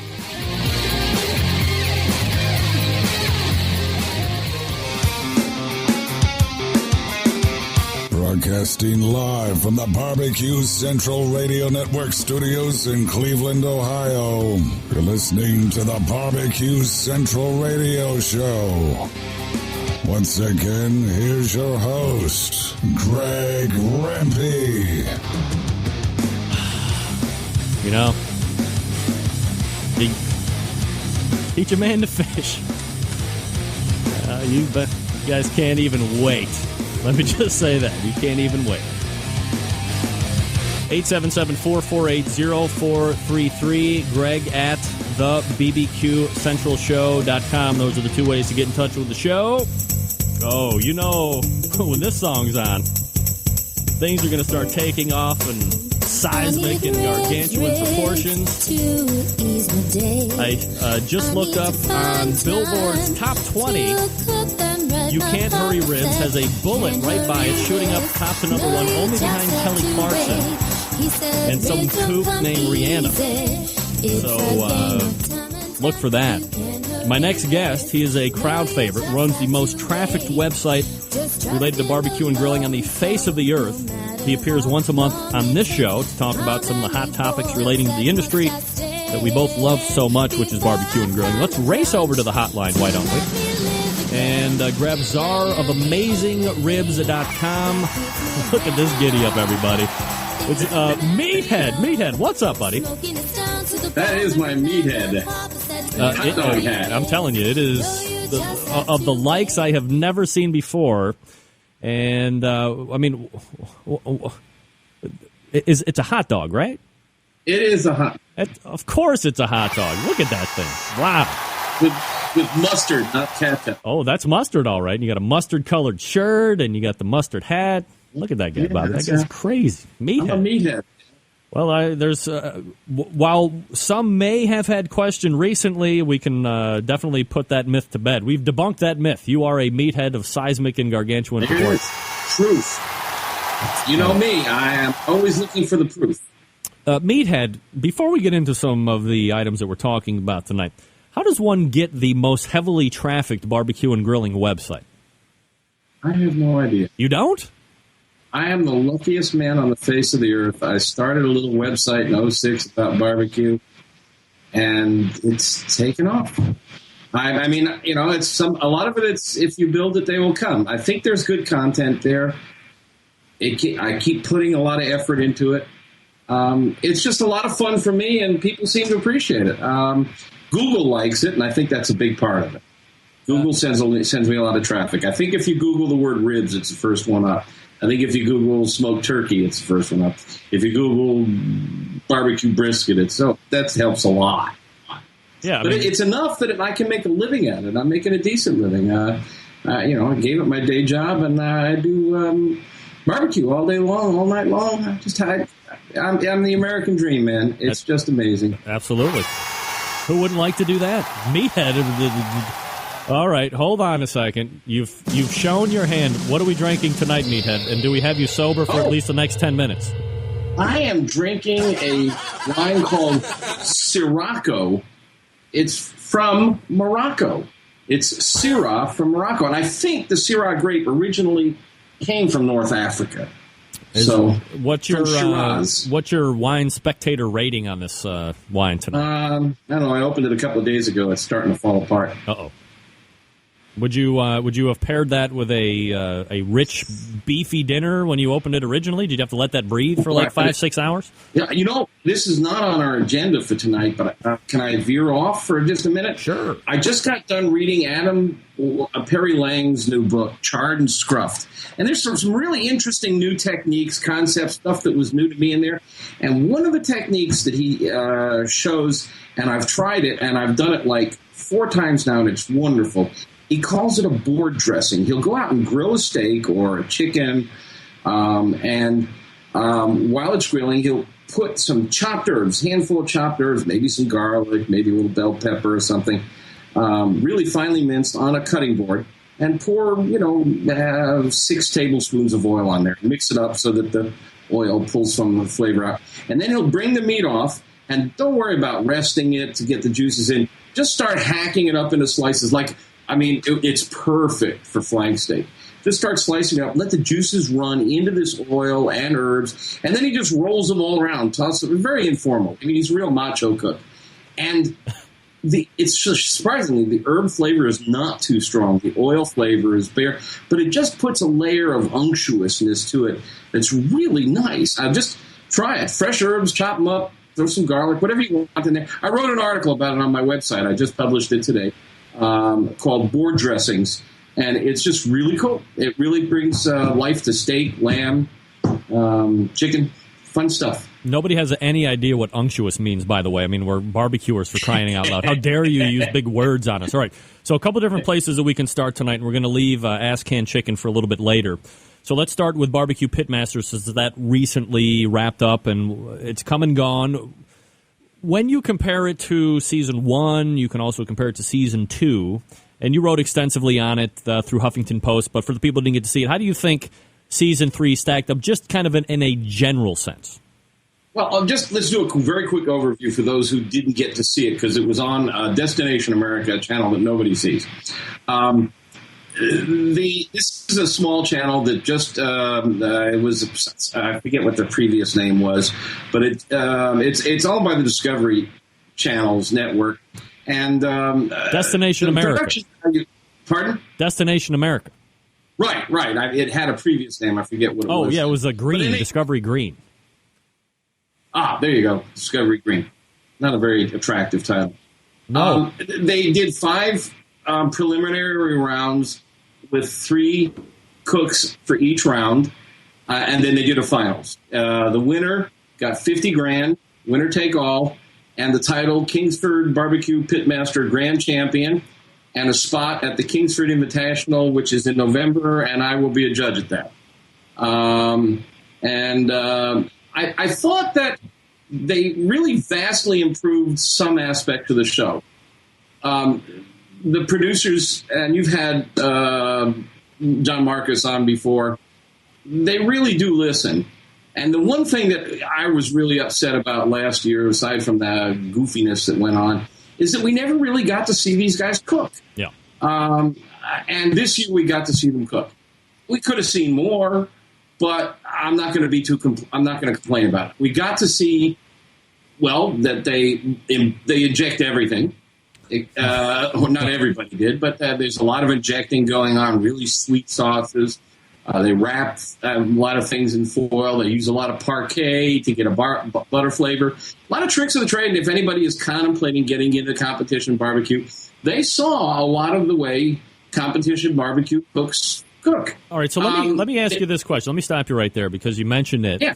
And I read with knife and fork your posts because I find your writing to be very in-depth, but I also like to make sure that I can call you out on stuff to get your reaction after the fact. Now, you talked about how they're injecting this. Your tenor in some of these, when talking about how they're cooking, seemed to be you were a little put off by the redundance of how they cooked. You could give them lamb ribs or fish bones or man's testicles, and they're going to brine it, they're going to inject it, they're going to rub it, and they're going to cook it at 375 with this kind of smoke. There didn't seem to be any type of deviation in method as far as you were concerned, and that didn't seem to sit overly well with you. Well, it is a cooking contest. I know it's not MasterChef or whatever those other shows are, but it'd be nice if some of these people had a little more chops. If they could, and last year we saw how lacking in versatility they were when they were handed catfish. Now, snake is something else. But this year, they really, they threw softballs at them. They didn't throw anything high and fast inside. Last year they had frogs and snakes and stuff. This year it was ribs and pork shoulders and turkeys and chickens, and it was nothing really out of the ordinary. And they pretty much cook everything the same. And it's a wonderful way of cooking. I love it. But I don't know. I just love food. I love cooking. What do we start the conversation with? A clever new technique by a chef for dressing a steak. Right. I love to see people show creativity. And every art form in the world, ballet, painting, orchestra, jazz, really prizes creativity. If barbecue is an art form, if cooking is an art form, they call it the culinary arts, we should prize creativity. And in fact, in all the other culinary arts, creativity is prized. You look at what's hot in the restaurant world today, it's clever new things that people are doing with food, new combinations, new flavors. We don't get that in barbecue. And part of it is because of the standards we hold, the judging methodology. I don't know the solution. I thought that one of the nice things they did last season was have Chef Art Smith on, who was a real chef. I mean, he's a Southern boy, so he knew a little bit about barbecue. Unfortunately, he didn't know enough. But I don't know what the solution here is. But it did kind of irk me. And it also kind of irked me that they didn't force these guys out of their comfort zone. They did give them turkey, which puzzled a few of them. In the finals, in the last one, the sixth show, they did throw pork cheeks at him. And that really surprised a few of them. But they did pretty much the same old thing with pork cheeks as they do with everything else. Although Melissa Clarkson braised hers, a couple other differences. So I kind of like to see barbecue cooks. I know they're out there after competition money and they're really working hard on their rubs and their sauces. I'd like to see them learn some new tricks and try some new stuff. Whether the judges will tolerate it, I don't know. I don't think so. That's right. Part of the problem. I mean, what if I came to a competition and served Chinese-style char siu ribs? They'd throw me out of my ass. Oh. Or South Carolina mustard sauce, which is one of the great American sauces. Yes. That would not go over well for you. No, and it's a shame that it wouldn't. Or an East Carolina vinegar sauce, which is wonderful on pulled pork. It's all got to be red sauce. It's all got to be sweet and spicy and hot with a little heat, So there's this flavor profile that everybody's struggling after. And I don't know how you break out. I have a lot of ideas to solve a lot of problems in the world. I can run everybody's business better than my own. But I don't know how you solve this. Now, you mentioned the judges and Art Smith, and that you like kind of his palette on the panel. So when you review the judges this year, you had Myron Mixon again, you had Tuffy Stone, who I believe was not a judge last time. Well, obviously wasn't a judge last time, and more of a competition cook than a judge ever. And then Aaron Franklin as well, who, according to John Marcus, is like the second coming of barbecue Jesus. He's a savant, and he can do all this other stuff. From the feedback that I got was everybody still likes Myron. They like Tuffy. Okay, and a lot of people could do without Aaron for one reason or another. And I don't know if because he's part of the NBA contingent that is under the firm impression that nerd is what's in right now and to look cool or what, which I don't get at all. But for everything that he's achieved, I mean, he was named Best Barbecue in Texas, which is certainly a feat. People seem that they could have taken or leaving him. Well, he's not a big blousy personality like Myron. Anybody who sits next to Myron is going to be in a shadow. And getting a word in edgewise with Myron and Tuffy, who've known each other for years, who can poke each other in the ribs with their elbows all the time. He was clearly the outsider, the third man out, but he does apparently. I've not had the pleasure of going to his restaurant yet, but Marcus is not the only one. I mean, Bon Appetit, the Texas Monthly, I think it was. I mean, just a ton of magazines rave about his cooking. So he obviously knows barbecue. Yep. So I didn't have a problem with the judges. I mean, I wouldn't mind seeing a real chef on the panel, but they knew their stuff. I think it was a real step forward. By the way, we've heard that it has been renewed for another season. So it will be back. Don't jump ahead. Pardon? Stop right there. Oh. Here's my next question. Never has this show in any iteration been picked up for a new season before the current season has ended. But, of course, that has changed, too, as you just alluded to. My thought is this. Pitmaster has never been chosen by any of the outlets. They run the season, away it goes. But this time around, Destination America picked it off of the scrap show heap, if you will. It's been rejected by some channels. Yes, it got record ratings, and they realized they had a good thing, decided to keep it going prior to the whole series ending outright. Did you see it the same type of way? It's a brand new network, and this was like their debut show, so it is going to break records. I think John said that they got 360,000 and 400,000 viewers, or something in that range. Yeah, but I mean, if the show sucked, it wouldn't they wouldn't be pulling record rankings, right? I mean, if there wasn't intrigue or some type of goodness about the show, it wouldn't be pulling records. It was an interesting show. It was, I think, the best of the three. I think John and the other producers are listening, and I think that we can look forward to next year being better still. And it is putting a spotlight on barbecue. And last year I was pretty tough and pretty critical. I have fewer criticisms this year. I thought it was fun. I enjoyed watching it. I learned a lot. I mean, I have my nits to pick. I mean, when the judges are all sitting there watching them cook, they're really not tasting blind. They know who cut the meat into cubes and who sliced it. And, they can see what's going on. So when they're getting a tray of food, they have a rough idea what's going on. I'd like to see the judges sequestered while the cooking is going on. I don't want to see them walking out and talking with the cooks while they're cooking. That's not even allowed on the KCBS circuit. I'd like to see better cooks. I mean, there are a couple of guys who just didn't belong there. I'd like to see, where are the top 10 from the KCBS rankings? Damn few of them were there. I mean, nobody's going to argue with Melissa Cookston.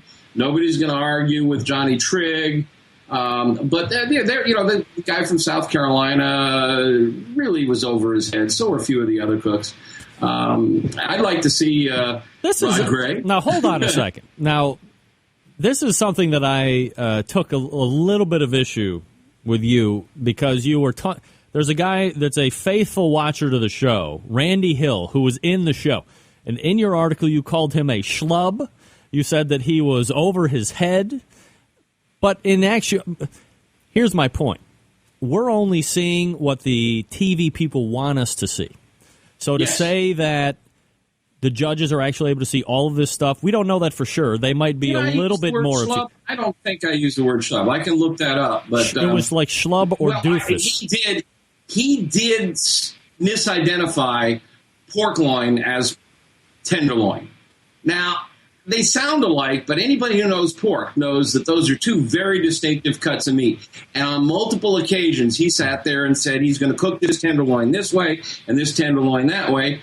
And that, to me, shows either a lack of knowledge or just, stage fright. And he wrote me and said that they told him to call it a tenderloin, which seems a bit of a stretch to me, but...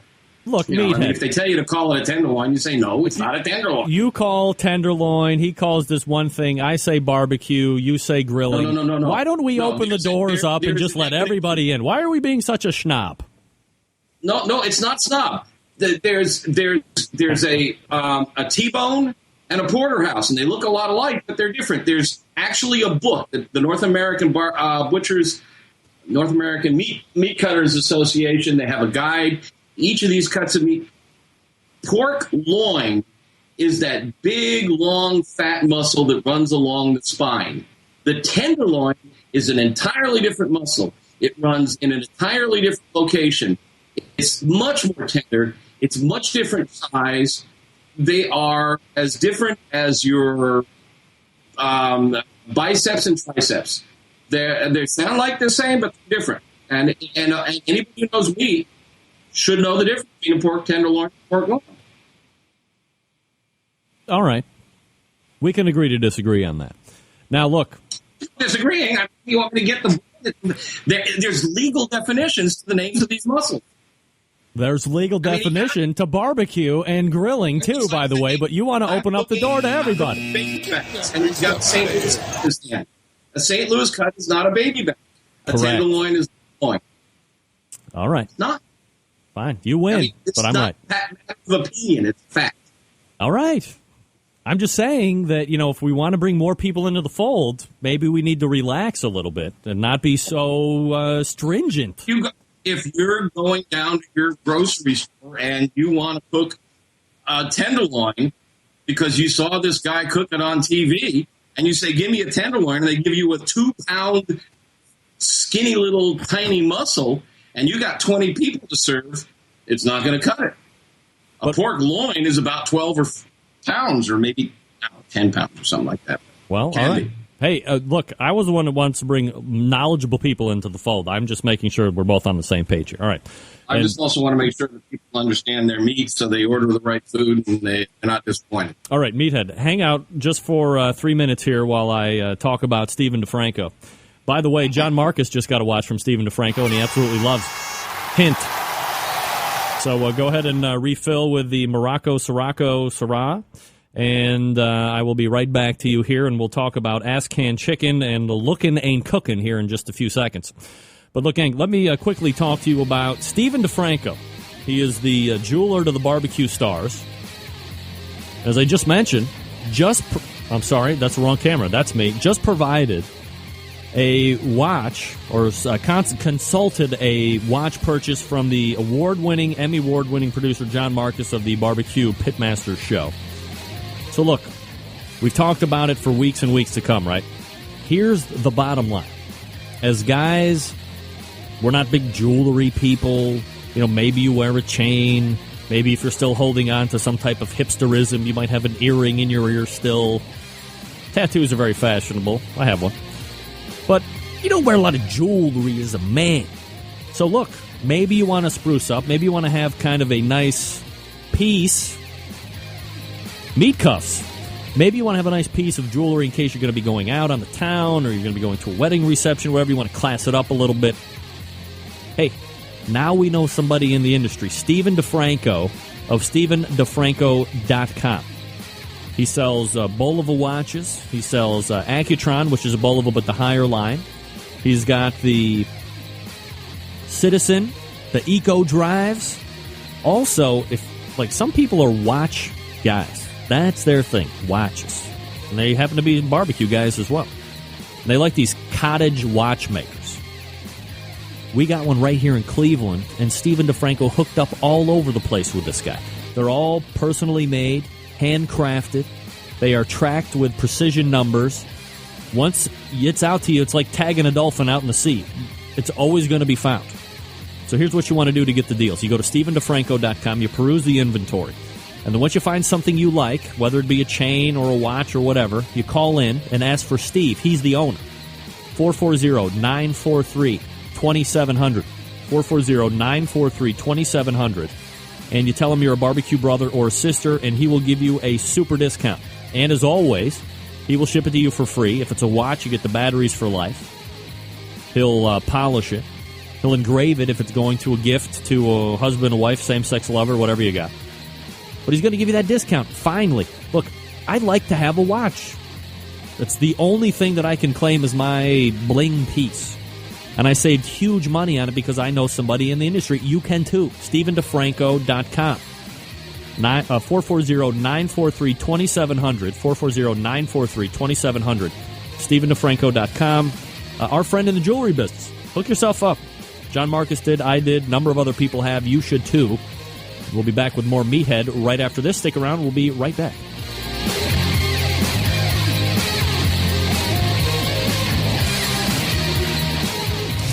Big name interviews, advice on cooking brisket and ribs, and the only host willing to share his honest opinion on all things important in the world of barbecue. It's the Barbecue Central Show. All right, we are back coming up on 20 till the top of the hour, 37 minutes past.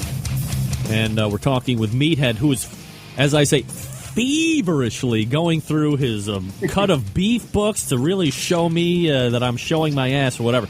What do you got? NAMP. This is the Meat Buyer's Guide by NAMP, North American Meat Processors Buyer's Guide. It's about $80-90. You can get it on Amazon. And it has definitions of every cut of meat. And now, I thought during the break of how to clarify this. The pork loin is essentially the ribeye. It's actually the eye of the ribeye, the longissimus dorsi, that long, fat tube that runs along the back. When they talk about eating high off the hog, that's the cut of meat they're talking about. That's the loin. And the meat is about 3 inches wide, and there's very little fat inside. There's a fat cap on it. Everybody knows this meat. It's wonderful, very tender, very lean. The tenderloin is more like the filet mignon or the tenderloin on the beef. Right. Think about how different the ribeye is from the tenderloin on a beef. They just don't call it the ribeye on a hog. It's not called the ribeye, but it is. It's the same thing as the ribeye on a hog. And so there's a difference between a tenderloin and a ribeye on a cow. There's a difference between a loin and a tenderloin on a hog, and that's the difference. Just for a point of reference, Meathead, it's latissimus dorsi, if we're talking about anatomy and physiology.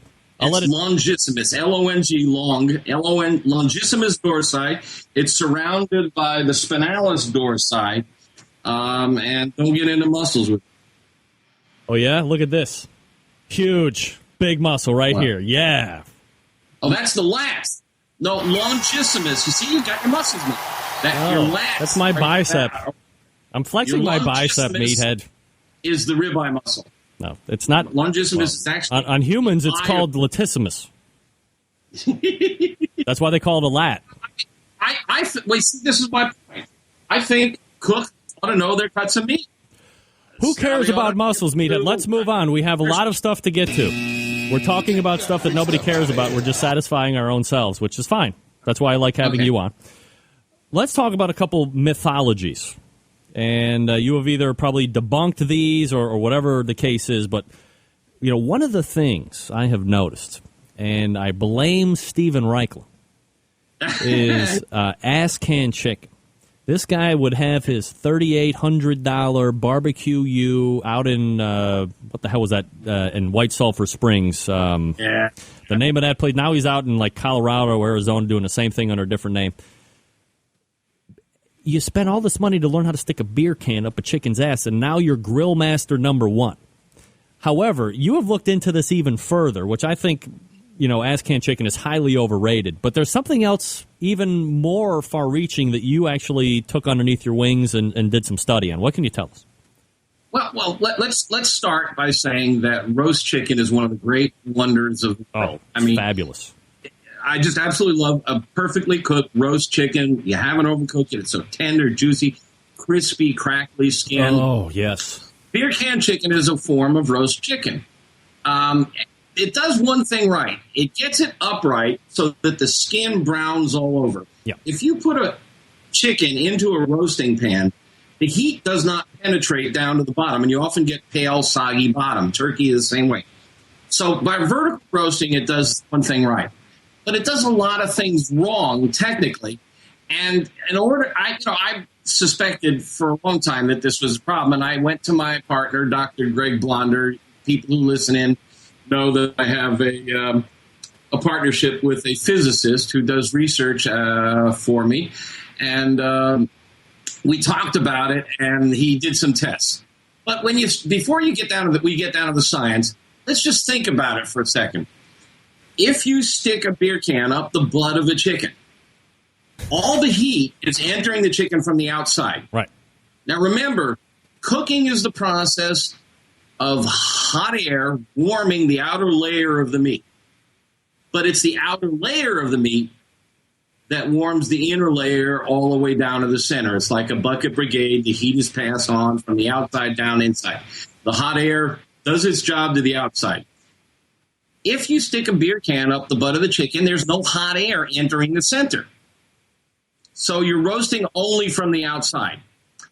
Also, when you cook meat, the outer layers are almost always hotter than the inner layers because meat is mostly water, 75% water on the average, and water is a fine insulator.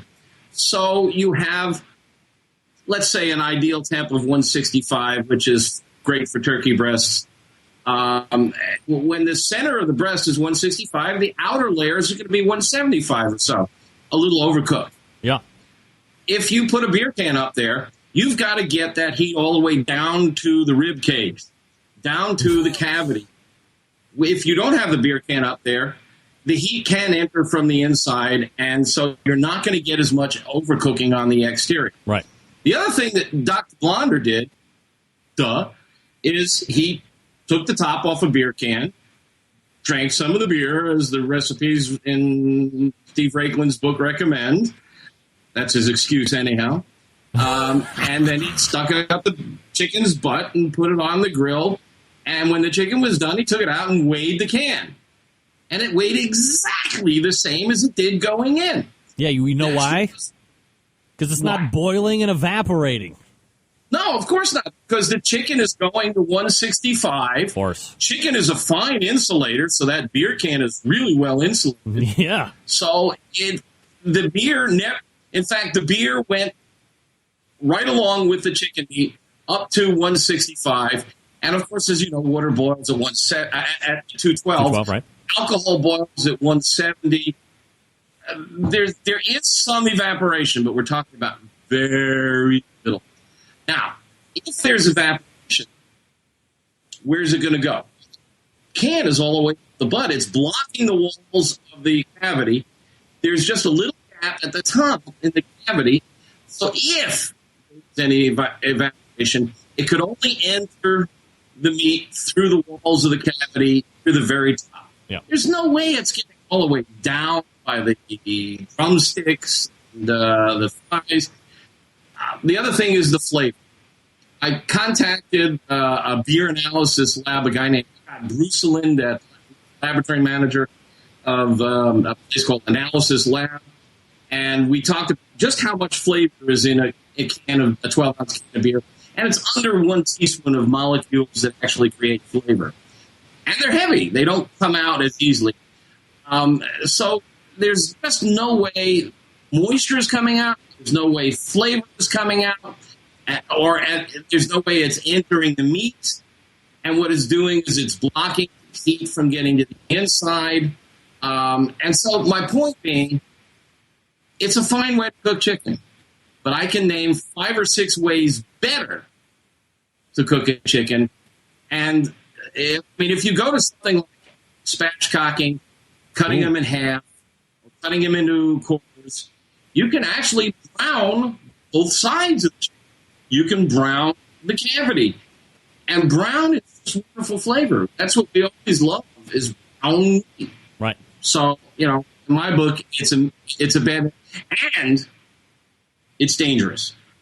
You can really burn the snot out of yourself with that hot beer can trying to get it out from under the cat sticks. And the other thing is, I contacted Anheuser-Busch. I contacted Anheuser-Busch about what's in the lining and the ink on the can. And they wouldn't get back to me with specifics. But they did say, while many people swear by these methods, and apparently they produce delicious results, it's not one we endorse or recommend, since we don't design our can for this purpose. Right. Absolutely. So, potentially, I mean, the plastic lining on the can doing something weird. All right, Meathead, the audio is breaking up just a little bit, so I'm going to hang up on you. I'm going to call you right back, and then we're going to talk about piercing and pigtail turners and all that other stuff. Horrific time with the audio tonight. Here he comes. He's coming back. There he is, Meathead again. Am I back? Yes. So moving on. So we both agree that, Patio Daddio is the best. Yeah, right? He said Budweiser ink is made in China. Yeah, and there's lead in that ink for sure if it's coming from China. So that guy is the best. It doesn't hurt to use pigtail turners, forks, and thermometers. The meat is not a balloon, will not drain dry. This is like one of the biggest things ever is they tell you not to pierce the skin of a meat. Right. Don't pierce the meat. Don't use a stick in and thumb out. All right, let's do the math. Let's say you have a 12-ounce steak. That's a nice steak, huh? Yeah. It's 75% water. That means it's 9 ounces of water. How's my math here? 9 ounces of water. If you stick a thermometer in it or use a fork to turn it or a pigtail to turn it, how much liquid actually comes out? A few drops? Maybe a shot glass, an ounce? I mean, if there's 9 ounces of water in here, that steak can stand to lose a half an ounce of water without drying out. So it's not the end of the world. It's not a balloon. You're not going to poke a hole in it, and it's not going to come all gushing out, and you're going to ruin your meal. I mean, if you really want to preserve all your fluids, then sure, use tongs. I use tongs. But if you've got to poke it with a thermometer or turn it with a fork, it's not the end of the world. And I would obviously suggest if you're cooking anything other than steak, which you could probably get away from a feel if you've cooked it enough and it's the same size steak and you know what you're doing. Chicken, I'm going to poke every time, no matter how good I think I am. I want to make sure that I'm safe and I'm at that, 165. You bet. Absolutely. You bet. And as you know, there is a huge difference between 165 and 175 on a chicken breast. And if you take that chicken and you cut it into quarters, and you start it on the indirect side, you put some wood over on the hot side, and you get some smoke flavor circulating, and you get that chicken brown on all sides. And then when it hits about 155 or so, you move it over to the hot side, skin side down, and you crisp that skin and brown it even some more. And you pull it at 160 to 165 and let it come up to 165 or 170 at the most.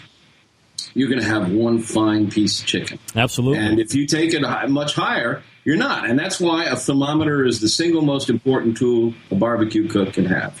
Agreed. A good thermometer, a digital thermometer. Yeah. Buy a Thermapen for crying out loud. Spend the $80, get the best on the market, and then, you're just done with it. You cry once. Well, you buy the best, you only cry once. All right, last thing. It'll save you $70, $80 in embarrassment and bad food. Yeah, and lawsuits, in too. A year. Of course. Yeah. All right. You don't want anybody getting sick. So last thing here, we got about 2.5 minutes, is the... Let's save it. Here, are you sure? Yeah, let's save it for another night. There's more time. That's a big topic. We'll do it another night. I wanted to jump back to talk about the grill bristle story. Yes, go ahead. I asked people. I posted the story to Facebook and Twitter and a couple other places, and I asked people how they clean their grills. Yeah. And I got a lot of really interesting new tools that I'm going to study. I'm going to get some samples of them to play with. But the one you cited, the one that looks like steel wool, but it's stainless steel wool, is a really good alternative. But it turns out that this was more than one guy. I had several people come on to my Facebook page and others say they had to have surgery because of a bristle that got stuck in their throat. And it seems like it gets stuck, and a lot of other reports, anecdotal incidents. So I don't know if the CDC and the Journal of Morbidity have tracked this, but bristles falling out of cheap grills getting onto food and being ingested, like on a hamburger. You're not going to always see it on a hamburger because of the bun. But are these people cleaning their grill while they're actually having food on the grill?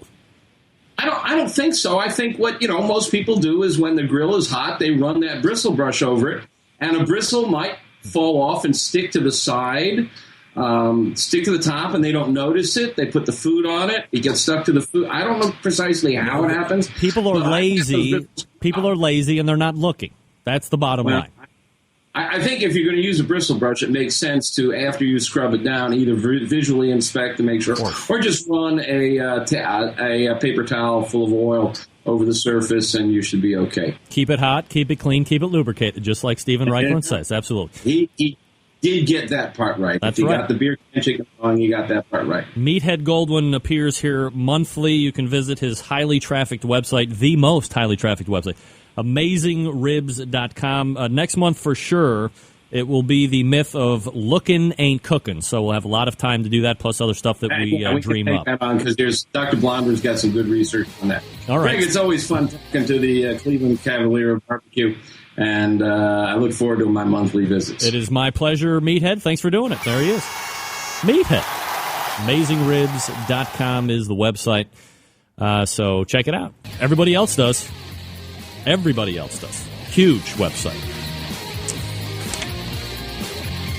And I appreciate the fact that they didn't just rush me off there. And by rush off, I mean just glance over the subject. We need to take our time on subjects. We got differing opinions sometimes. We need to air those out.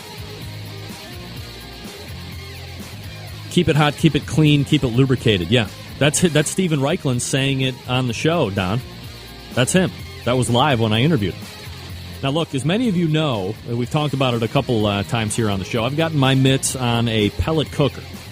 And first thing I thought of was Barbecuers Delight wood pellets for my source. Why? They're just widely considered to be the pellet resource for pellet-fired cookers. That's right. Whether on the competition trail or in your backyard, folks choose Barbecuers Delight wood pellets more than any other brand for their superior quality and flavor. And you should give them a try as well, and you can find them at bbqrsdelight.com. Now, maybe you don't have a pellet cooker. No problem. You can still take advantage of the pellet revolution on your gas grill or your charcoal grill or smoker by grabbing the cast iron pot option. Buy yourself a nice sampler pack of pellets. You load 1/3 cup onto the pot and then place it in your cooker or grill. Let that sweet succulent smoke take care of the rest.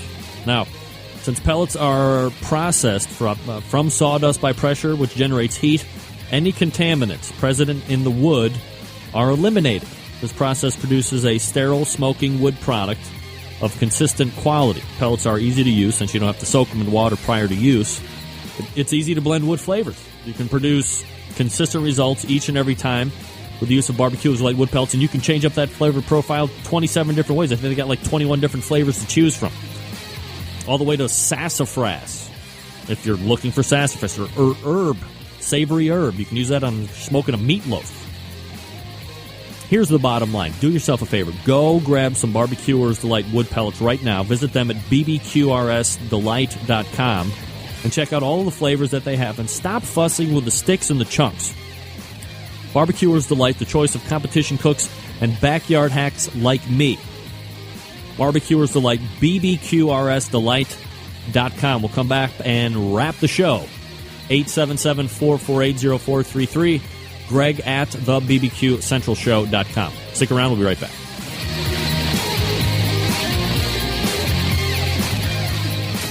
Get in the smoke. Call 877-448-0433 to get on the air.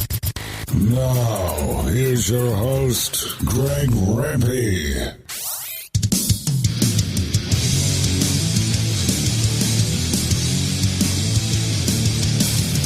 All right, we're back.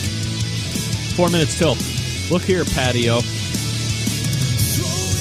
Smart ass. Where does it say? The pellet smoke seals in the juices. Sir, I don't recall reading that. I might have told you about how when pellets are made, the contaminants are taken out because of the pressure and heat. I didn't say anything about smoked ceiling and succulent juices. I did say that the sweet, succulent smoke take care of the rest, though. I did say that. All right. Look, Meathead is a muscle maniac. I'm not going to sit here and argue with the fact, but I'm going to sit here and I'm going to say this. If you're going to sit there and you're going to chastise Randy Hill if he was mistelling whatever the hell it was, I don't even get the channel, for crying out loud. If that's what we're grabbing at, we got bigger issues. And we didn't get into why, the top 10, top 15 of the KCBS aren't there. I think we can all agree on why they aren't there. Some of them don't want to do it. The majority of them probably don't have any personality to get on the TV. They cook really good. They would suck in front of the television. That's the problem with a barbecue competition on television. Got to have somebody that can do the television part. And if you can cook your ass off and you're as boring as a stick, or a stick would be more exciting than you, TV people kind of have a problem with that. All right, let's go ahead and wrap it up. First segment. Second segment. Rod Gray, Pellet Envy. PelletEnvy.com. That's the website. You can follow him on Twitter at Pellet Envy. Well, sure, they don't have audition tapes either. If you don't have any personality, it doesn't matter if you don't have audition tape. You're not going to get on there to television. Still fighting. Rod Gray, PelletEnvy.com. Check him out. If you're looking for his classes, they're very popular. It's either like $500 or whatever. Get the whole process from Rod. We had a number of subjects to include not figuring out why Guy Fieri is, well, he said Guy Fieri is a promo drop. I'll deal with that. Then in the second hour, we had our man, Meathead. AmazingRibs.com is the website.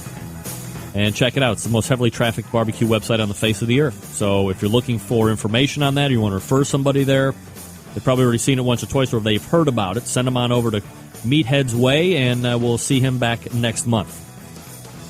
Two things before I let you go. Rusty grill grates. Don't do it. If you have raw cast iron, treat them each and every time with some Pam or some Crisco. Let it bake in after each and every use. Service-free, rust-free years to come. September 11th, 2001. I will never forget. Until next Tuesday at 9 p.m. Eastern Standard Time, is your program host and proud U.S. American, Greg Rempe. Good night now.